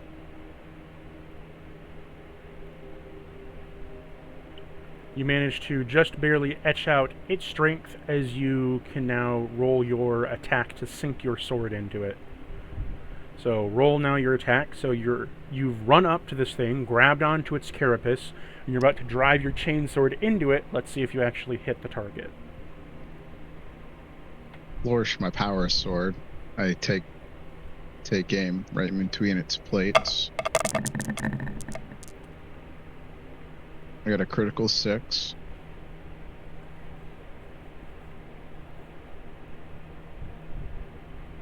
Nine with a critical 6. You can bank one shift off this if you want. Alright, I'm gonna put it into ED. And what is one shift equivalent to extra dice? Is that 1 or 2 2 ED. dice? 2 ED. So that would be 7.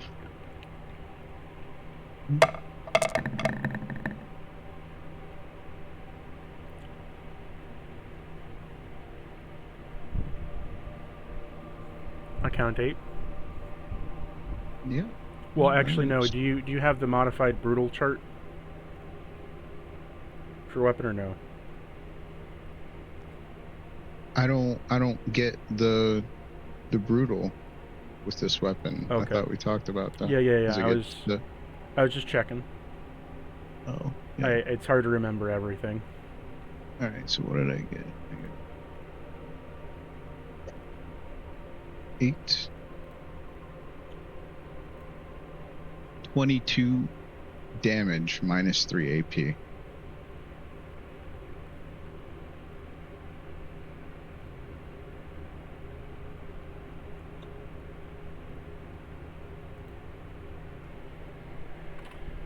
Okay. So how much damage total? Sorry. 22 minus 3 AP. Okay. Roll me 2d6s.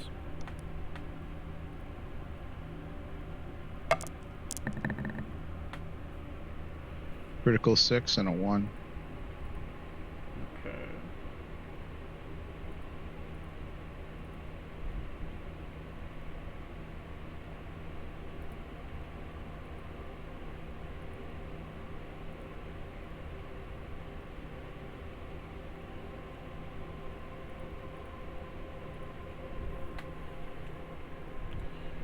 Oh, where was it?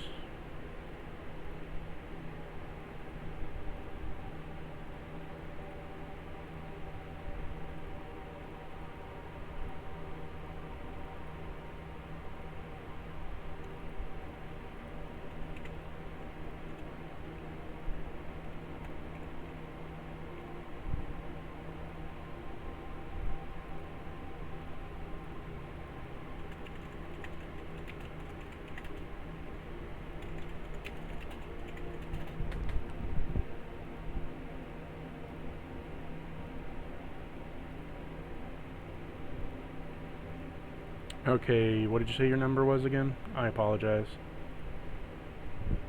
What, for damage? No, Or- for the 2d6s. Oh, okay, yeah, no, it's critical 6 and a 1. So 61. Gotcha.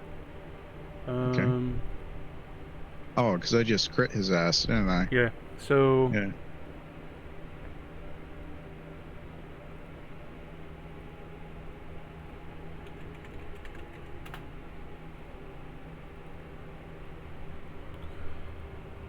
was on 197. Wouldn't it be 2d10? No, the way it has it written is 11 out of 66, so 2d6s. Okay. So, God forbid someone else uses a different dice, right? yeah, 61 comes out to Unspeakable Carnage. A truly grievous strike. The attack is a terrifying display of martial prowess. So you gorge this thing into the back of its skull, right? As you slam it between the plates, and blood and viscera begins to spew everywhere. Of course, your weapon is rendering, so you're cutting through the flesh as you rip open with your power sword. It splits it open like hot butter as you skew it through the back of its neck and guts. Let's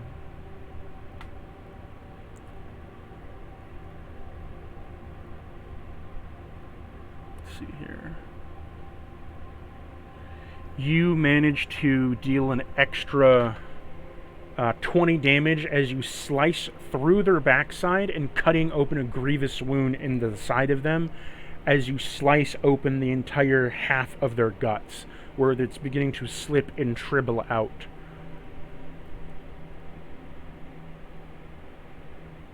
It's not dead yet, but you are basically riding it like a bull right now. As you cleave through your power sword and you stab it back in, holding on top of it. It's like right here. So they can still see the thingy. There we go. And everyone would look over and see poor Teal making this Hydra spear his bitch. For this amazing act of combat, you've gained 1 point of glory. Pulling off multiple checks in a row and getting a critical to, yeah, I think that deserves a glory point. Just end it. Thank you, Mr. Cactus. End it, poor deal. End it. You should use the glory point. He's the Lisa Nagalib. He's riding the worm. He's all good. Does that end your turn, like poor bending. Teal? Lisa Nagalib. Can someone imitate that music? Ding-a-ling-a-ling. It is now your turn, Artorias. As you're still shrouded, but that token counter goes up by 1 because that acid burns. Your resilience is now reduced by 2. My resilience? Yes, because you're in the acid. This guy? Because you're doing too much acid, bro. Stop it. Oh, man.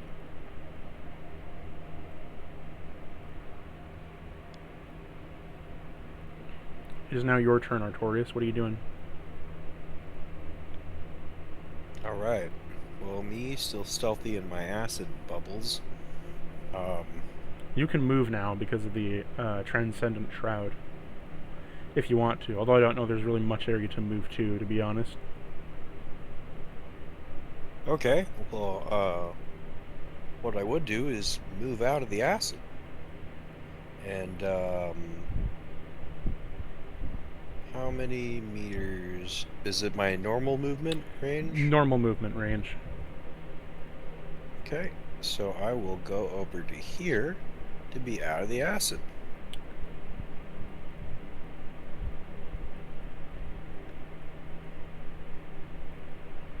All stealthily. Yep. As you sneak over there Do I with need your to stealth cardboard too? box. No, you're, yes, you need to roll me another stealth. You have a +4 to your pool because of the increased shroud.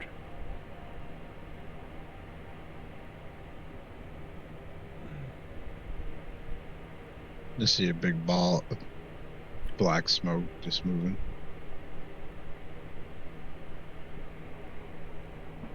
Big black ball of smoke. Did you see Smoke that? fades. It's a cardboard box. Did you see that video I linked you, Artorias, about the Snickers? Dirty Snickers! You Snickers farmers!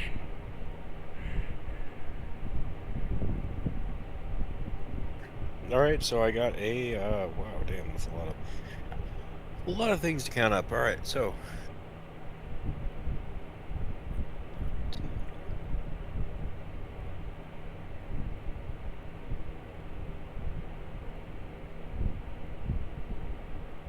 10. I got 10 in stealth. Yeah, you're still stealthed.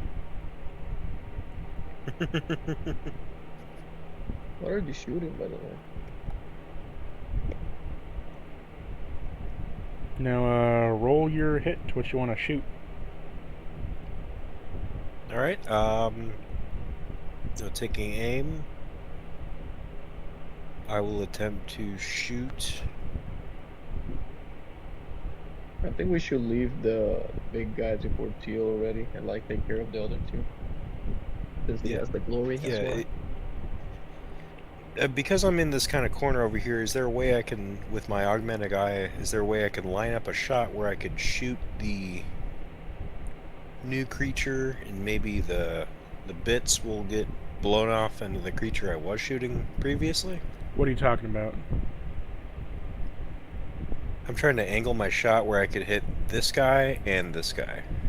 That would be shooting This through guy. Malachi with a ricochet. If you got a Alright, well, crit, never that mind. might I happen. think that I'll just augmented eye. I'm aiming for this bug. Okay. And I will just do normal bolt gun, augmented eye.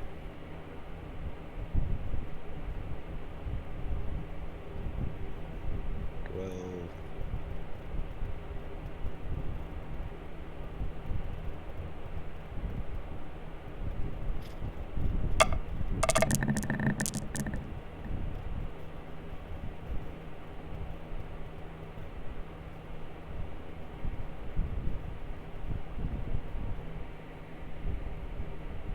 five. Oh, 6. 6 hits. You don't get a shift though.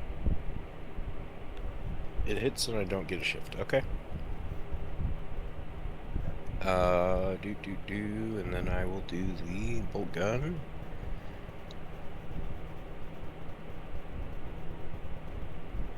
And I have the 2 banked shifts from earlier. I'm just gonna go ahead and roll those into damage dice if you're cool with that. You can do whatever you want. Yeah, I'm gonna roll those 2 shift dice shifts from earlier into damage dice. I will be rolling 3 extra damage dice. Let's do it. That is a 2. We rolled the Grim Resolve. I already used Grim Resolve during this engagement. I thought you were yes. using the extra shifts to add dice to your ED, right? Yes. Why didn't you roll with an extra 4?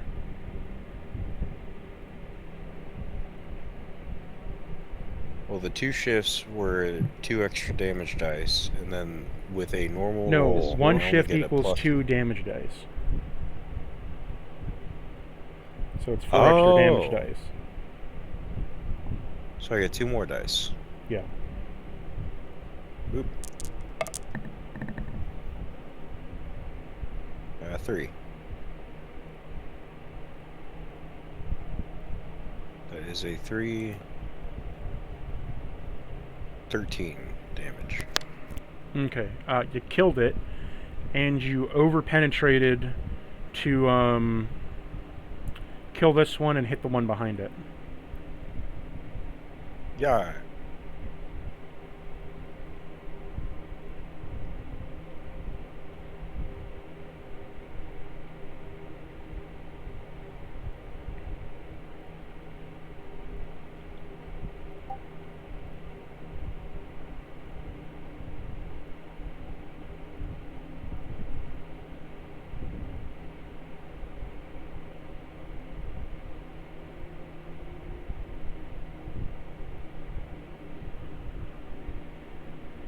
So you do that damage. Is there anything else you want to do with your turn, or are you done? That'd be it. Marduk is going to move over here next to you, and he... let's see, everything's in Transcendent, so he is going to... He's going to say to Portugal, do you need any help, cousin? Portiel ignores him. I guess that justifies as a response. Kind of twists the blade a little bit in the Hydra Spear. Malachi looks at Marduk and said, "Wizard, can you get rid of the acid on the floor?"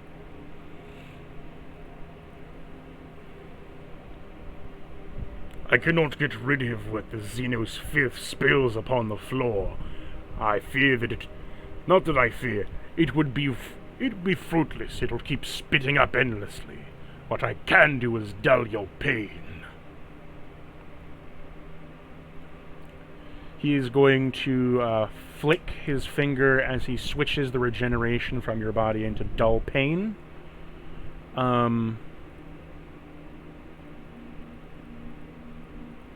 Make a willpower test.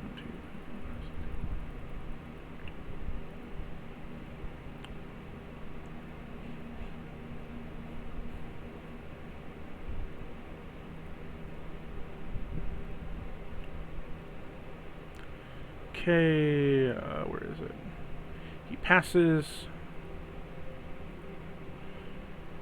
Sue.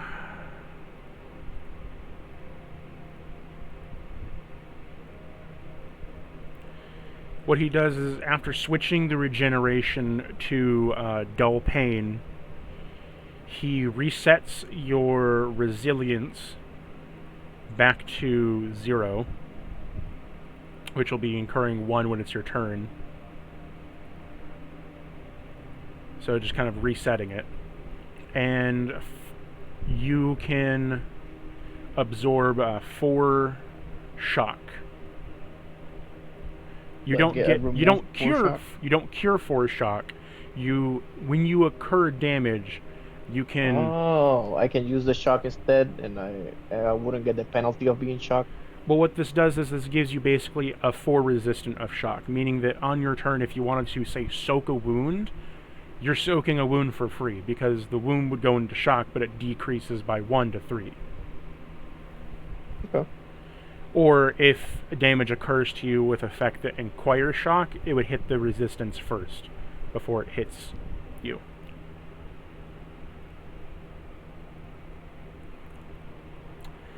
He says to you, Artoris, do you still need that field? That field? The shroud?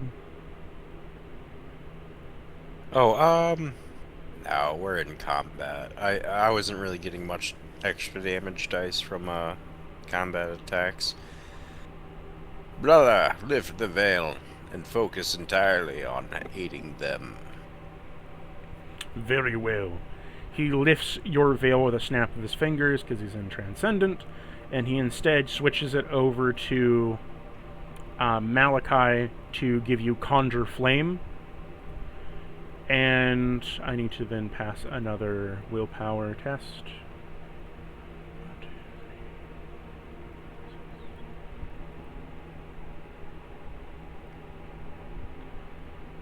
3. Okay. So, Malachi, your Thunder Hammer, your Power Hammer enrages with a dark black flame that surrounds it as the transcendent power of the warp begins to flicker and fade in.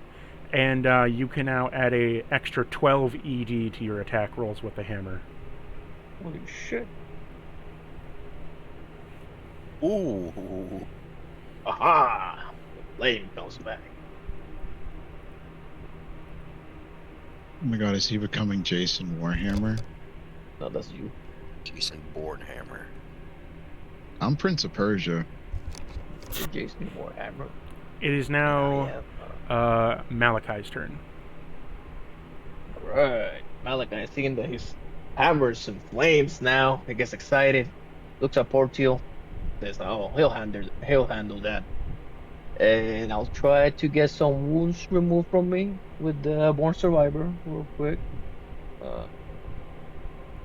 Born Survivor is per combat, not per turn. It's not per turn? No, it's per combat. Oh. No, it doesn't say anything in the little thing. Yeah, that's fine. Is this similar to normal Alright. healing? That if you use Medicaid, it's per combat unless you have a stim? Okay. Yeah, so I'll fight the thing then.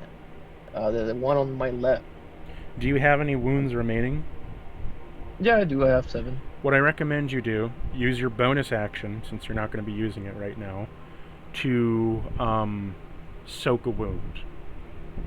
This would convert the wound to shock, but remember you have the dull pain, which is giving you 4 free shock, essentially, or 4. And I will get 1 health back. Yes. Okay. I'll do So that.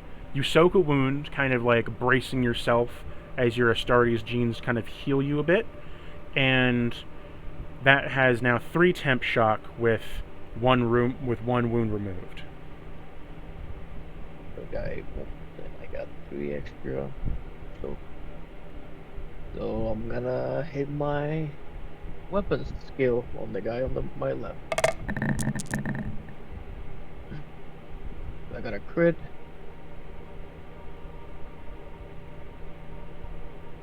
I got a 10 in total.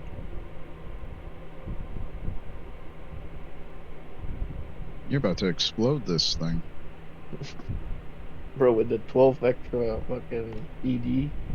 And you just crit it. You said you hit with a 12? I hit with a 10, but 6. So the you're wrap. hitting on the morph scabbard? I'm doing the one on my left. Yeah, I'm not doing the. I'm leaving the one, the big one for. Well, the you one got on that. the one on your left here is dead. This one's alive. Oh, I over mean, here I'm on on your the right. left of my character. It will be if I'm my character, it will be on the left of my like that. Okay. So this one over here, right? Yes. Okay, to the right. So, yeah, so 1, 2, 3, 4, 10 out of his. You can get 2 shifts out of that. I'll save the shifts. I got too much ED. I'll have to worry about it. So now I'm gonna roll all my ED. So you said 12, right? Yes, 12 ED. So that's 18. And this is brutal.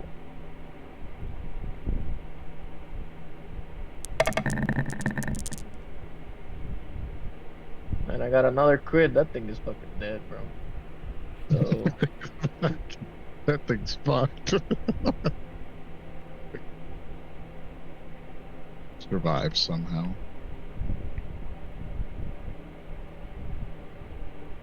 I think I got 14, but this thing is moving so much that I can't really count it that well. I think I got 14. 1, 2, 3, 4, 5, 6, 7, 8, 9, 10. 10 extra damage. But remember, I got brutal. So Oh, my sorry. splash- my 1, 2, 3s are 3, ones. 4, 5, 6, 7,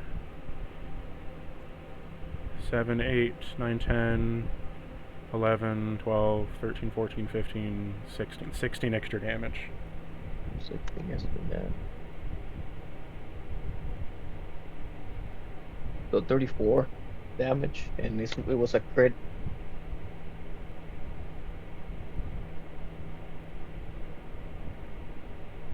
How much damage total?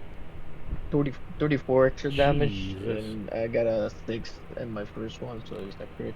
Yep, let me roll on the crit table.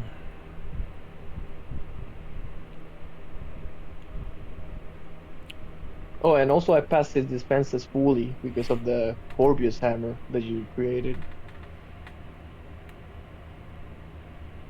So he doesn't get any resilience. Does it really negate all resilience? No, it negates think that- 1 resilience. It lowers his Oh. resilience. Okay, I was gonna say, holy shit. I thought it. When you crit, you can either choose to use the crit table or to lower his resilience by 1. Oh yeah, I'd rather use the crit table at that point. It's allowing for a soft crit table, so each time that you crit, you could lower the resilience by 1 instead of using the crit table, accessing the soft table essentially. But Okay, so you take your hammer, and like your fucking Thor from the Marvel movie, you bash it, and you decide to throw your hammer as a boomerang around this thing, knocking it off the wall, killing this one, then knocking it off and getting it back like a boomerang. Like tink, tink, tink, as you bounce it off the wall like Captain America's shield and kill both of these morph scabbards. Play that Avengers team. Bing, bing, bing, bing, bing, bing. You just hear around you the explosion of two creatures as they're turned to blood mist, as well as the power going poof, poof, and then ricocheting back as there's just two burnt marks on the floor and the wall. And I imagine all this was possible because it's like warp magic, basically. Infused Yes. hammer. That's why it ricocheted everywhere. Came back to me. That's cool as Warp fuck. infusions doing crazy shit. That ends your turn. It's now the enemy's turn. This one is going to cry out in pain for the others to come help it. You hear a scream and las fire as if the creatures are retreating to come help. Oh shit, there's another one. Oh, okay. It is going to try I to got this. wrench you off it. Roll me another strength to keep the grapple. Yeah, I got advantage on this because he's pretty fucked right now. So roll your strength pool.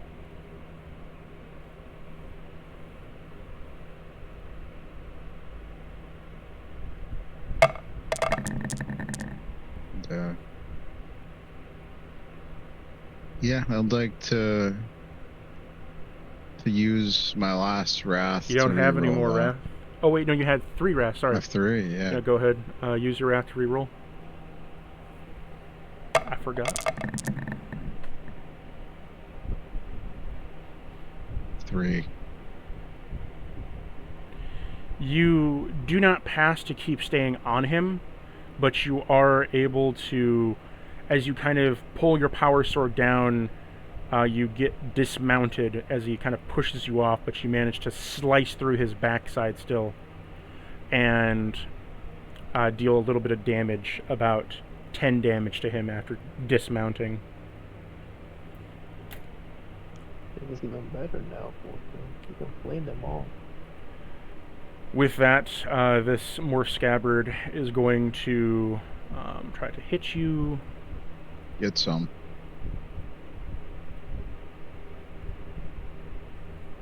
Does a 3 hit you? No. This one's going to spew acid onto the ground, and this increases the potency of the acid, making it that so thing? it's a... Huh? Now it's dark green. This one down here. Increasing the potency on the acid on the ground, making it so that it's a -2 instead of a -1 of the other one. It is now back to you, Portiol, as your counter goes up for minus your resilience to a -4.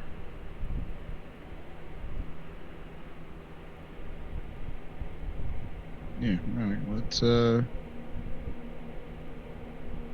do some Reaganomics here. I recommend using that glory hole. Glory. Use that glory hole to infuse your flame with the black flame and burn them all to a crisp.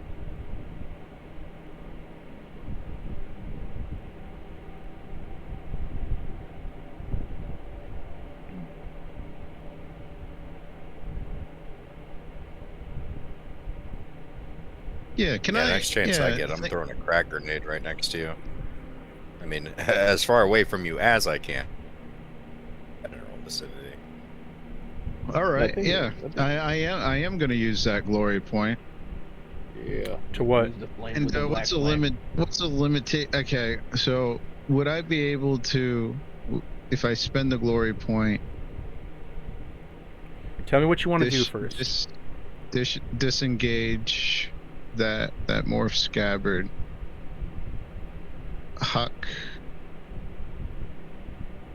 Okay, let me get the pointer. Well, I don't really need a disengage. I can hit all of them. Well, throw one of my canisters of promethium right here, and then just light them all up with my heavy flamer. So trying to explode the Promethean canister Yeah, on top of flaming them. Yeah. as a, like, poor man's Melta, or poor man's Promethea grenade. Pretty much, yeah.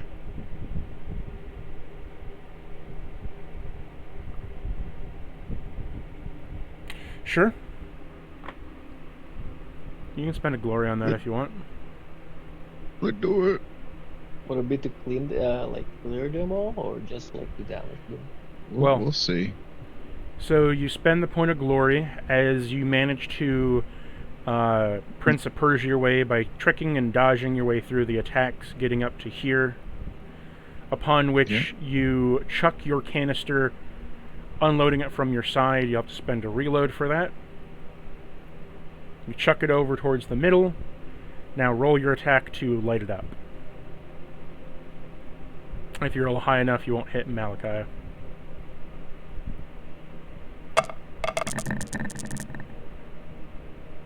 Ooh, Critical great. 6.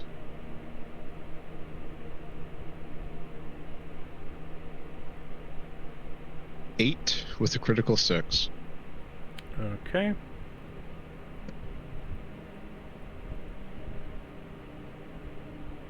Let it fucking rip.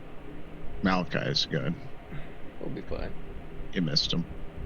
You get the dying Hydra spewer, frickin'. Roll your damage.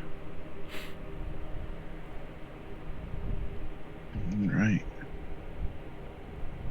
What would my extra ED be with the... Well, we're not, you're not getting ED from the glory, but, Alright, so 14 points of damage. okay. And this is the flame damage. 2. So 14 damage from the, flamer. Yep. Okay, incendiaries, let's see, check real quick. It is...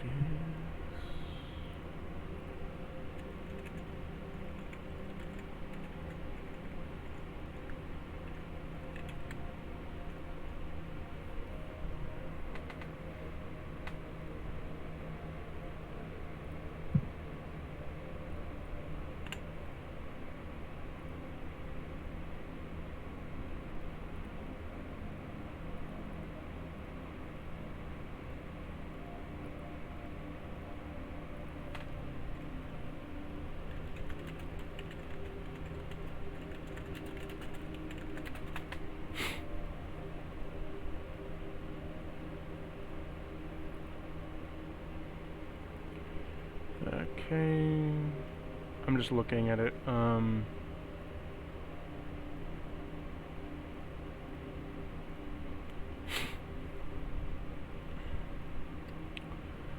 So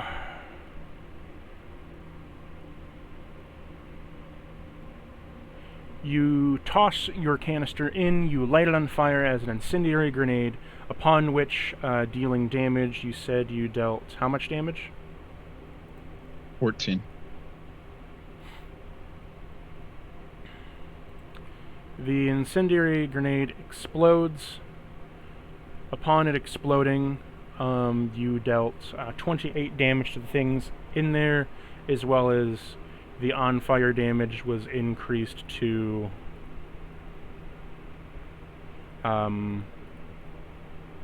15 per round. Ooh. And that's because of the crit? That's because of the crit combined with the canister and the glory and everything else. So Alright, cool. these two scabbards die. This one burns to death into a melted pool of its own acid, and this one is on fire, taking 20 damage each. Sorry, not 20. 15 damage each round. You didn't hit Malachi, but if Malachi does not get out of that in his next turn, he will be set on fire.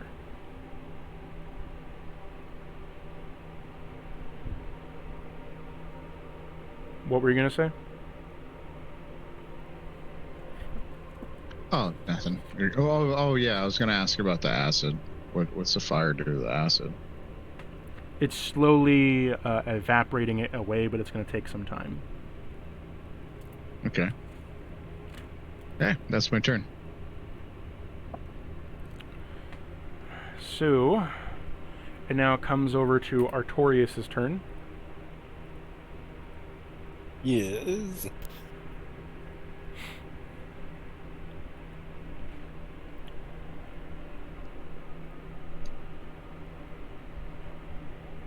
I'm going to... Can I shoot the creature from here? Are you within range? Let's see. Let me give it a measure. Oh, hell yeah. Yeah, I'm well within range. Still short range, honestly. Go, I shall. Now, I don't quite remember what the rapid fire was, but I remember it taking your movement and your bonus action just Rapid to fire shoot it 3 is times. that rapid fire consumes a reload. You consume your movement, and depending on the rapid, what's the rapid level of your gun? 2.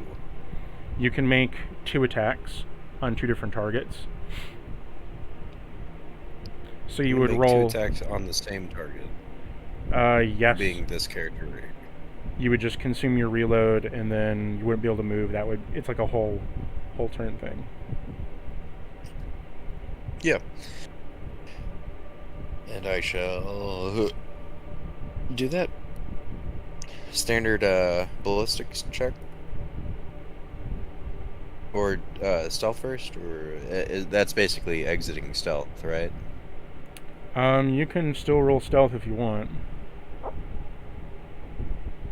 I will still roll stealth because I want.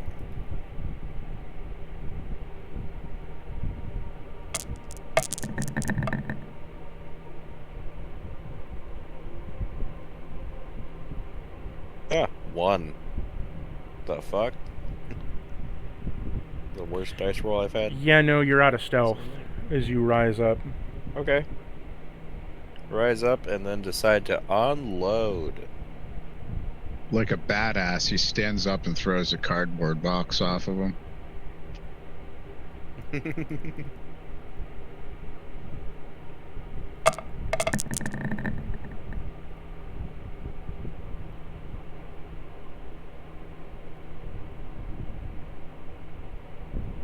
And I've got a 3.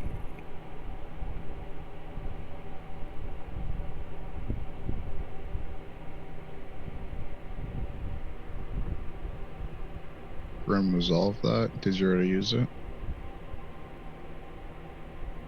A 3 to hit, you said? I did. Yeah, for the weapon skill, I got a 3. I'm gonna go ahead and spend a wrath and re-roll that. Okay, you need to make 2 hits, by the way. It's 2 separate attacks. Oh, okay, yeah. So, Remember to roll under your ballistic, not your weapon skill. Because you're firing the bolter. yeah, this is ballistic. It's 12.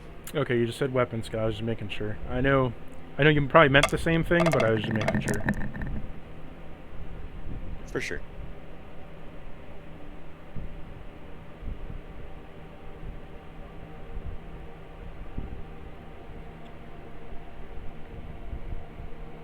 That is a 10.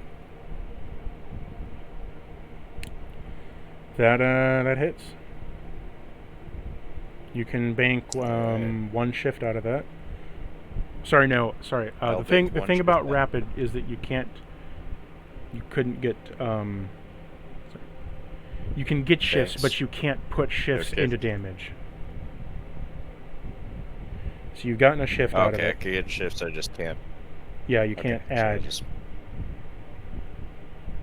shift.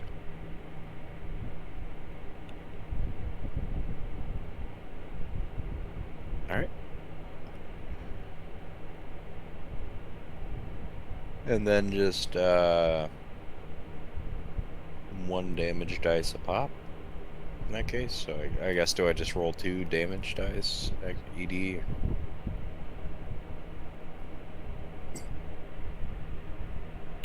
Well, My did you bolt roll gun both? is- Did you roll both your attacks?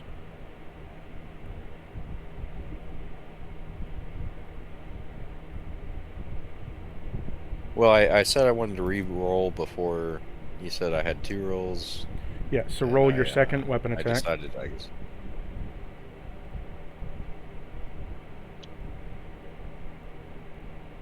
Alright.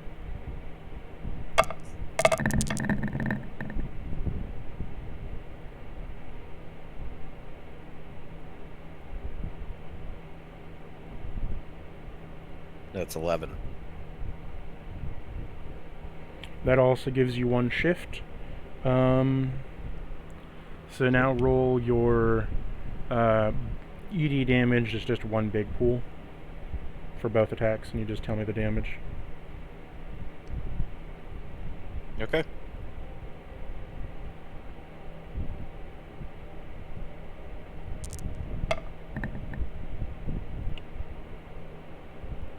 $20 flat damage. No extra. How much damage total? 20. 20, okay. So you pop it in the face, it screams at you, and it designates you as the proper target. Yay. That I'm the proper target. As that ends its turn, your turn, it's now Marduk's turn. So Marduk is going to continue the dulling pain effect on you, as well as the conjuring flame. So I need to roll another willpower test.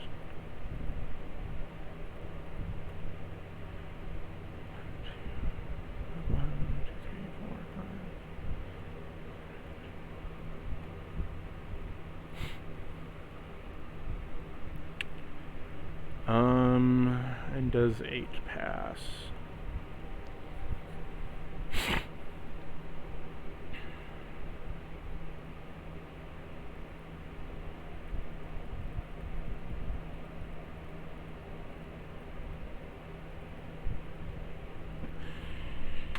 As a peril of the warp is about to commit as a major peril of the warp, he uses a miracle point to force it back down into a smaller one, into a minor peril. So Here he goes again, dude. You can't just shoot him. It's a witcher. What are you There's like tentacles coming out of his eyes right into the fight. So he triggers the Visions of Possibility, which only affects him as he only has the Psyker keyword. So he begins oh to... no, I got 5 psyker. Do you have the Psyker keyword? No, I don't. I'm joking. So Go ahead. the visions of possibilities of multiple futures and past begin to flash before his eyes.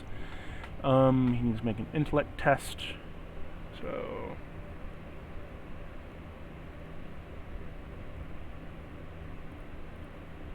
Please be tentacles.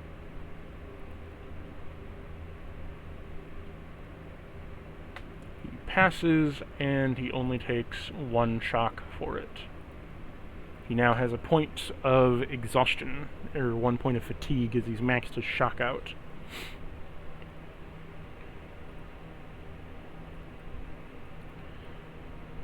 Which I need to make another save to see if anything happens because of it.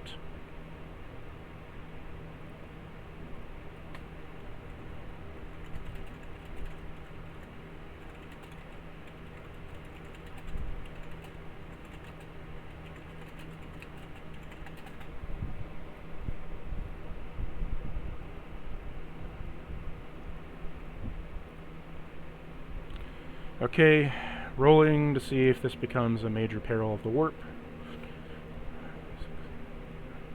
Manages to hold his mind together as while he is exhausted, he is powerful and skilled. So he manages just to keep everything ramshackled together.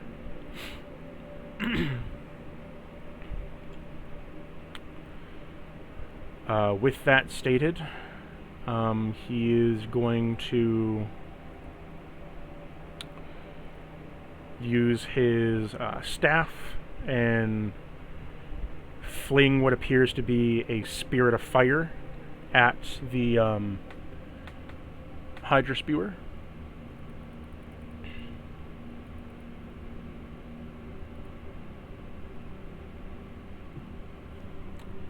A psionic bolt of fire. 1, 2, 3, 4. He hits.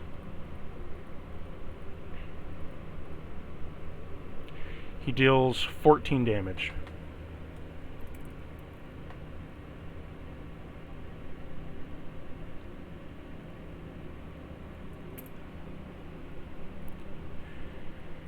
It is now Malachi's turn.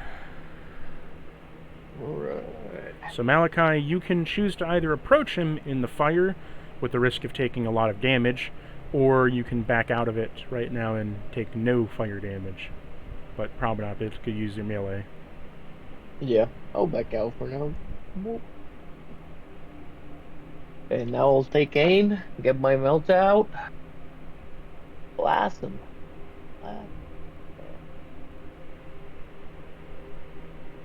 Not gonna Thor shit whip your hammer. I don't think I could do that twice. I don't think I could throw it. Well, we're losing that. That's why it's called a shit whip. Oh, I got a crit. Okay, in that case, he shit whips. I got a 14 in total with a crit. You can get 2 shifts out of that, but how many shifts did you have before? I think I used them all last time. Okay, so you get 2 shifts out of that. Okay, 2 shifts.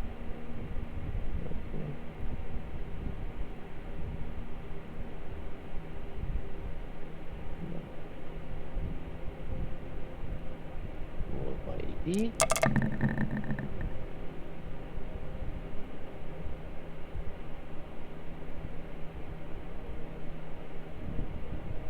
Got 5 extra damage.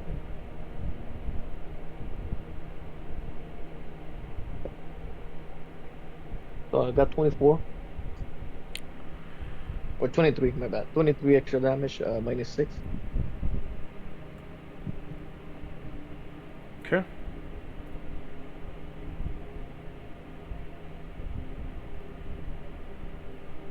So how much damage total? 23. Okay. So you blast it in the face. It does not appear to be happy whatsoever with that. It is now the enemy's turn. It then takes another 15 damage as it's on fire.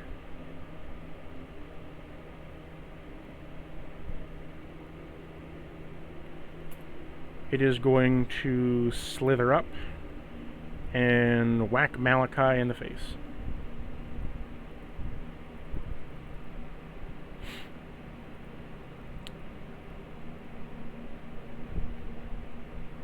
Does a 5 hit you? Yes. Take 12 damage. My Resilience attacks it. Then acid spews onto the floor, increasing the resilience to increase.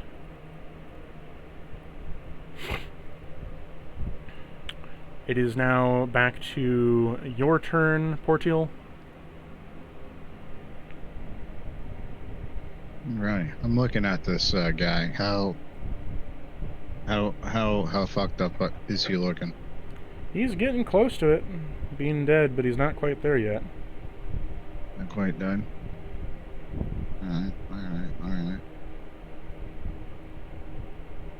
Alright.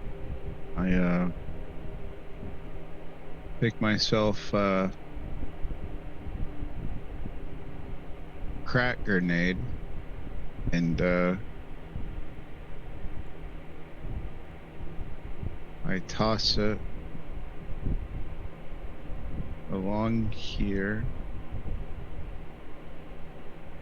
to right here, and try to finish him off with it. Try to roll a crack grenade behind him. Okay. Yeah. So assemble your pool and roll the check. And that would be strength, or we just use ballistics for that. I forgot. Let me look in the book again.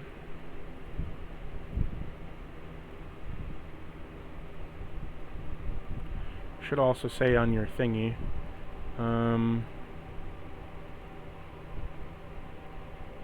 Crack grenade. The damage is so to hit it, to throw it, is your strength times 4.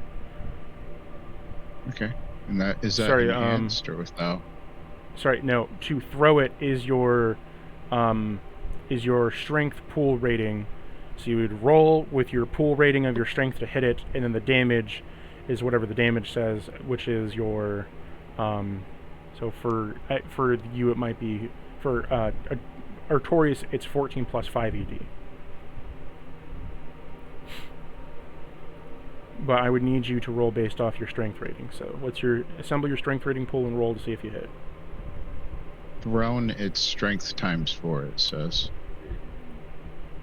So just strength or the times 4? We've been using the strength rating, so just go with the strength rating, assemble the pool, and throw. Okay, yeah.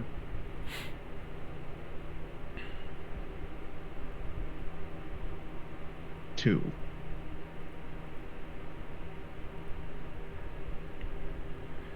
That does not hit. Well, it's thrown. Where is the grenade going? Now I get to roll for deviations!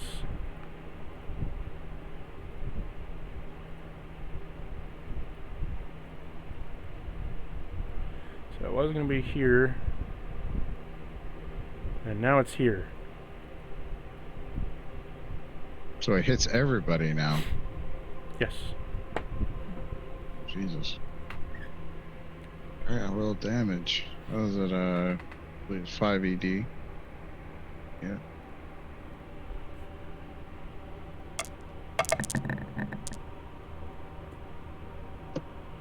Of course I'd roll well. 6 extra damage. So a total of 20 damage. So Artorias, Marduk, and Malachi, you're hit for 20 damage. What? Jesus Christ. Minus your resilience, but for Malachi it's -2, and same for Artorias in your resilience department. So that will be my 8 wounds, but I got the 3 for free, so I will take them. So I will have 5 wounds left. Everybody just dies. 3 wounds left, I mean. Artorias? It's his bedtime. Artorias?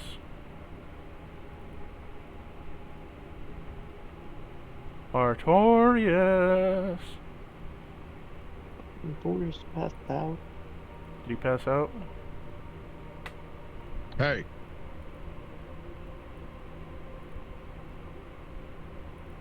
He might have went to go get pissed or something. But,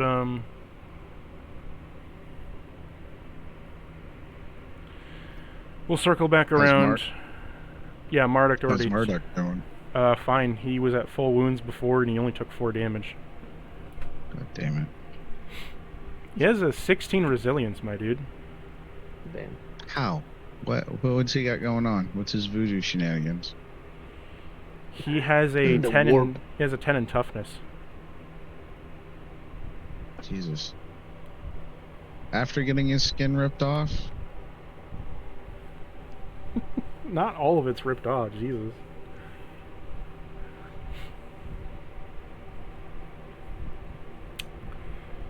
He has a 10 in toughness, and his psychic powers and certain talents that he's taken has increased his wounds overall, and also given him a boost to his shock values. His stats are his total of a 4 strength, 10 toughness, 6 agility, 4 initiative, 9 willpower, 6 intellect, and 4 fellowship. So, he's a wizard.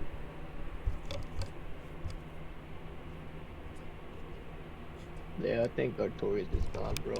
Yeah, I'm gonna have to skip him. We might So- have to just kill him. So after after Portil's turn, with a crack grenade, it is now... What did it do to the monster? The Hydra Spear? It dealt some damage to it, but it didn't kill it. Okay.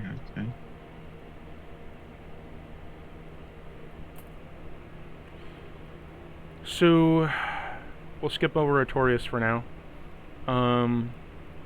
Going to Mardict. Mardict kind of conjures up and sees that this thing needs to die sooner rather than later. He ends the conjured flame on you, as well as the dulling pain spell on you. And is going to, so you don't have the temporary shock anymore. Instead, he is going to... Oh, sorry, is it sustained? No, it's not. So you still have 3 temp shock. Never mind, that's still on you. He is going to push everything into his Dark Flame ability. Okay. So we roll.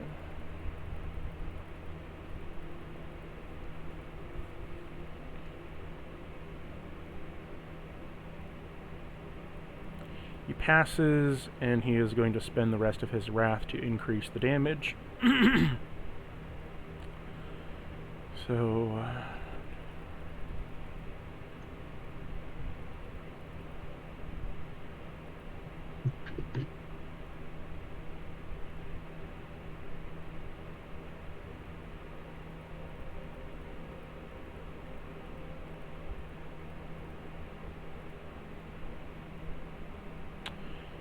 he deals 27 warp flame damage to it as he conjures up a black ball of fire and chucks it at this thing, careening over your head, Malachi, and smashing into this thing, burning it with warp fire. It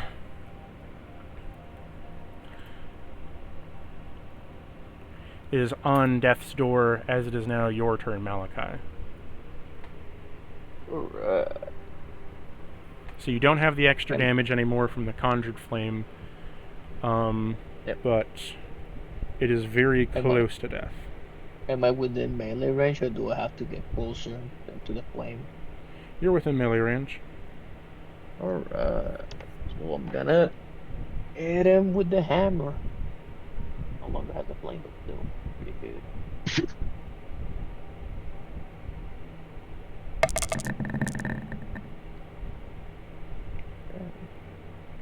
My flamer actually doesn't do a lot of damage.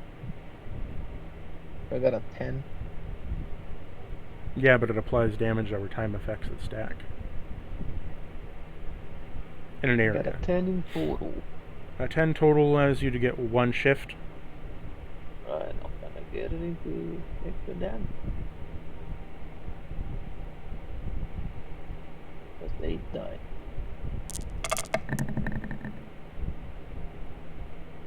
Where's my gun?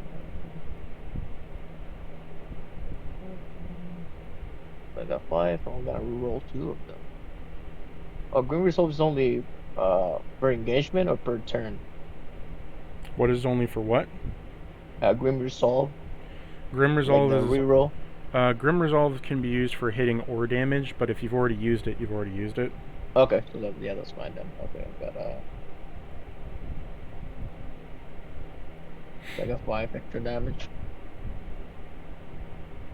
I got 22 damage in total. You smack it Minus over the 3. face and it dies.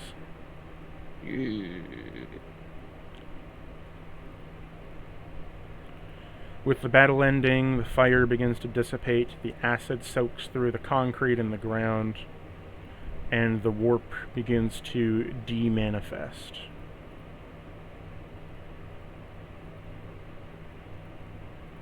I think all the warp put Artorias to sleep. That's fine. We can pick this up next time. We can end session here if you want. Do you guys want to No, end we gotta session here? we gotta get that axe he really wanted. We just tell him that we got it, bro. It was in the room with We will end session here.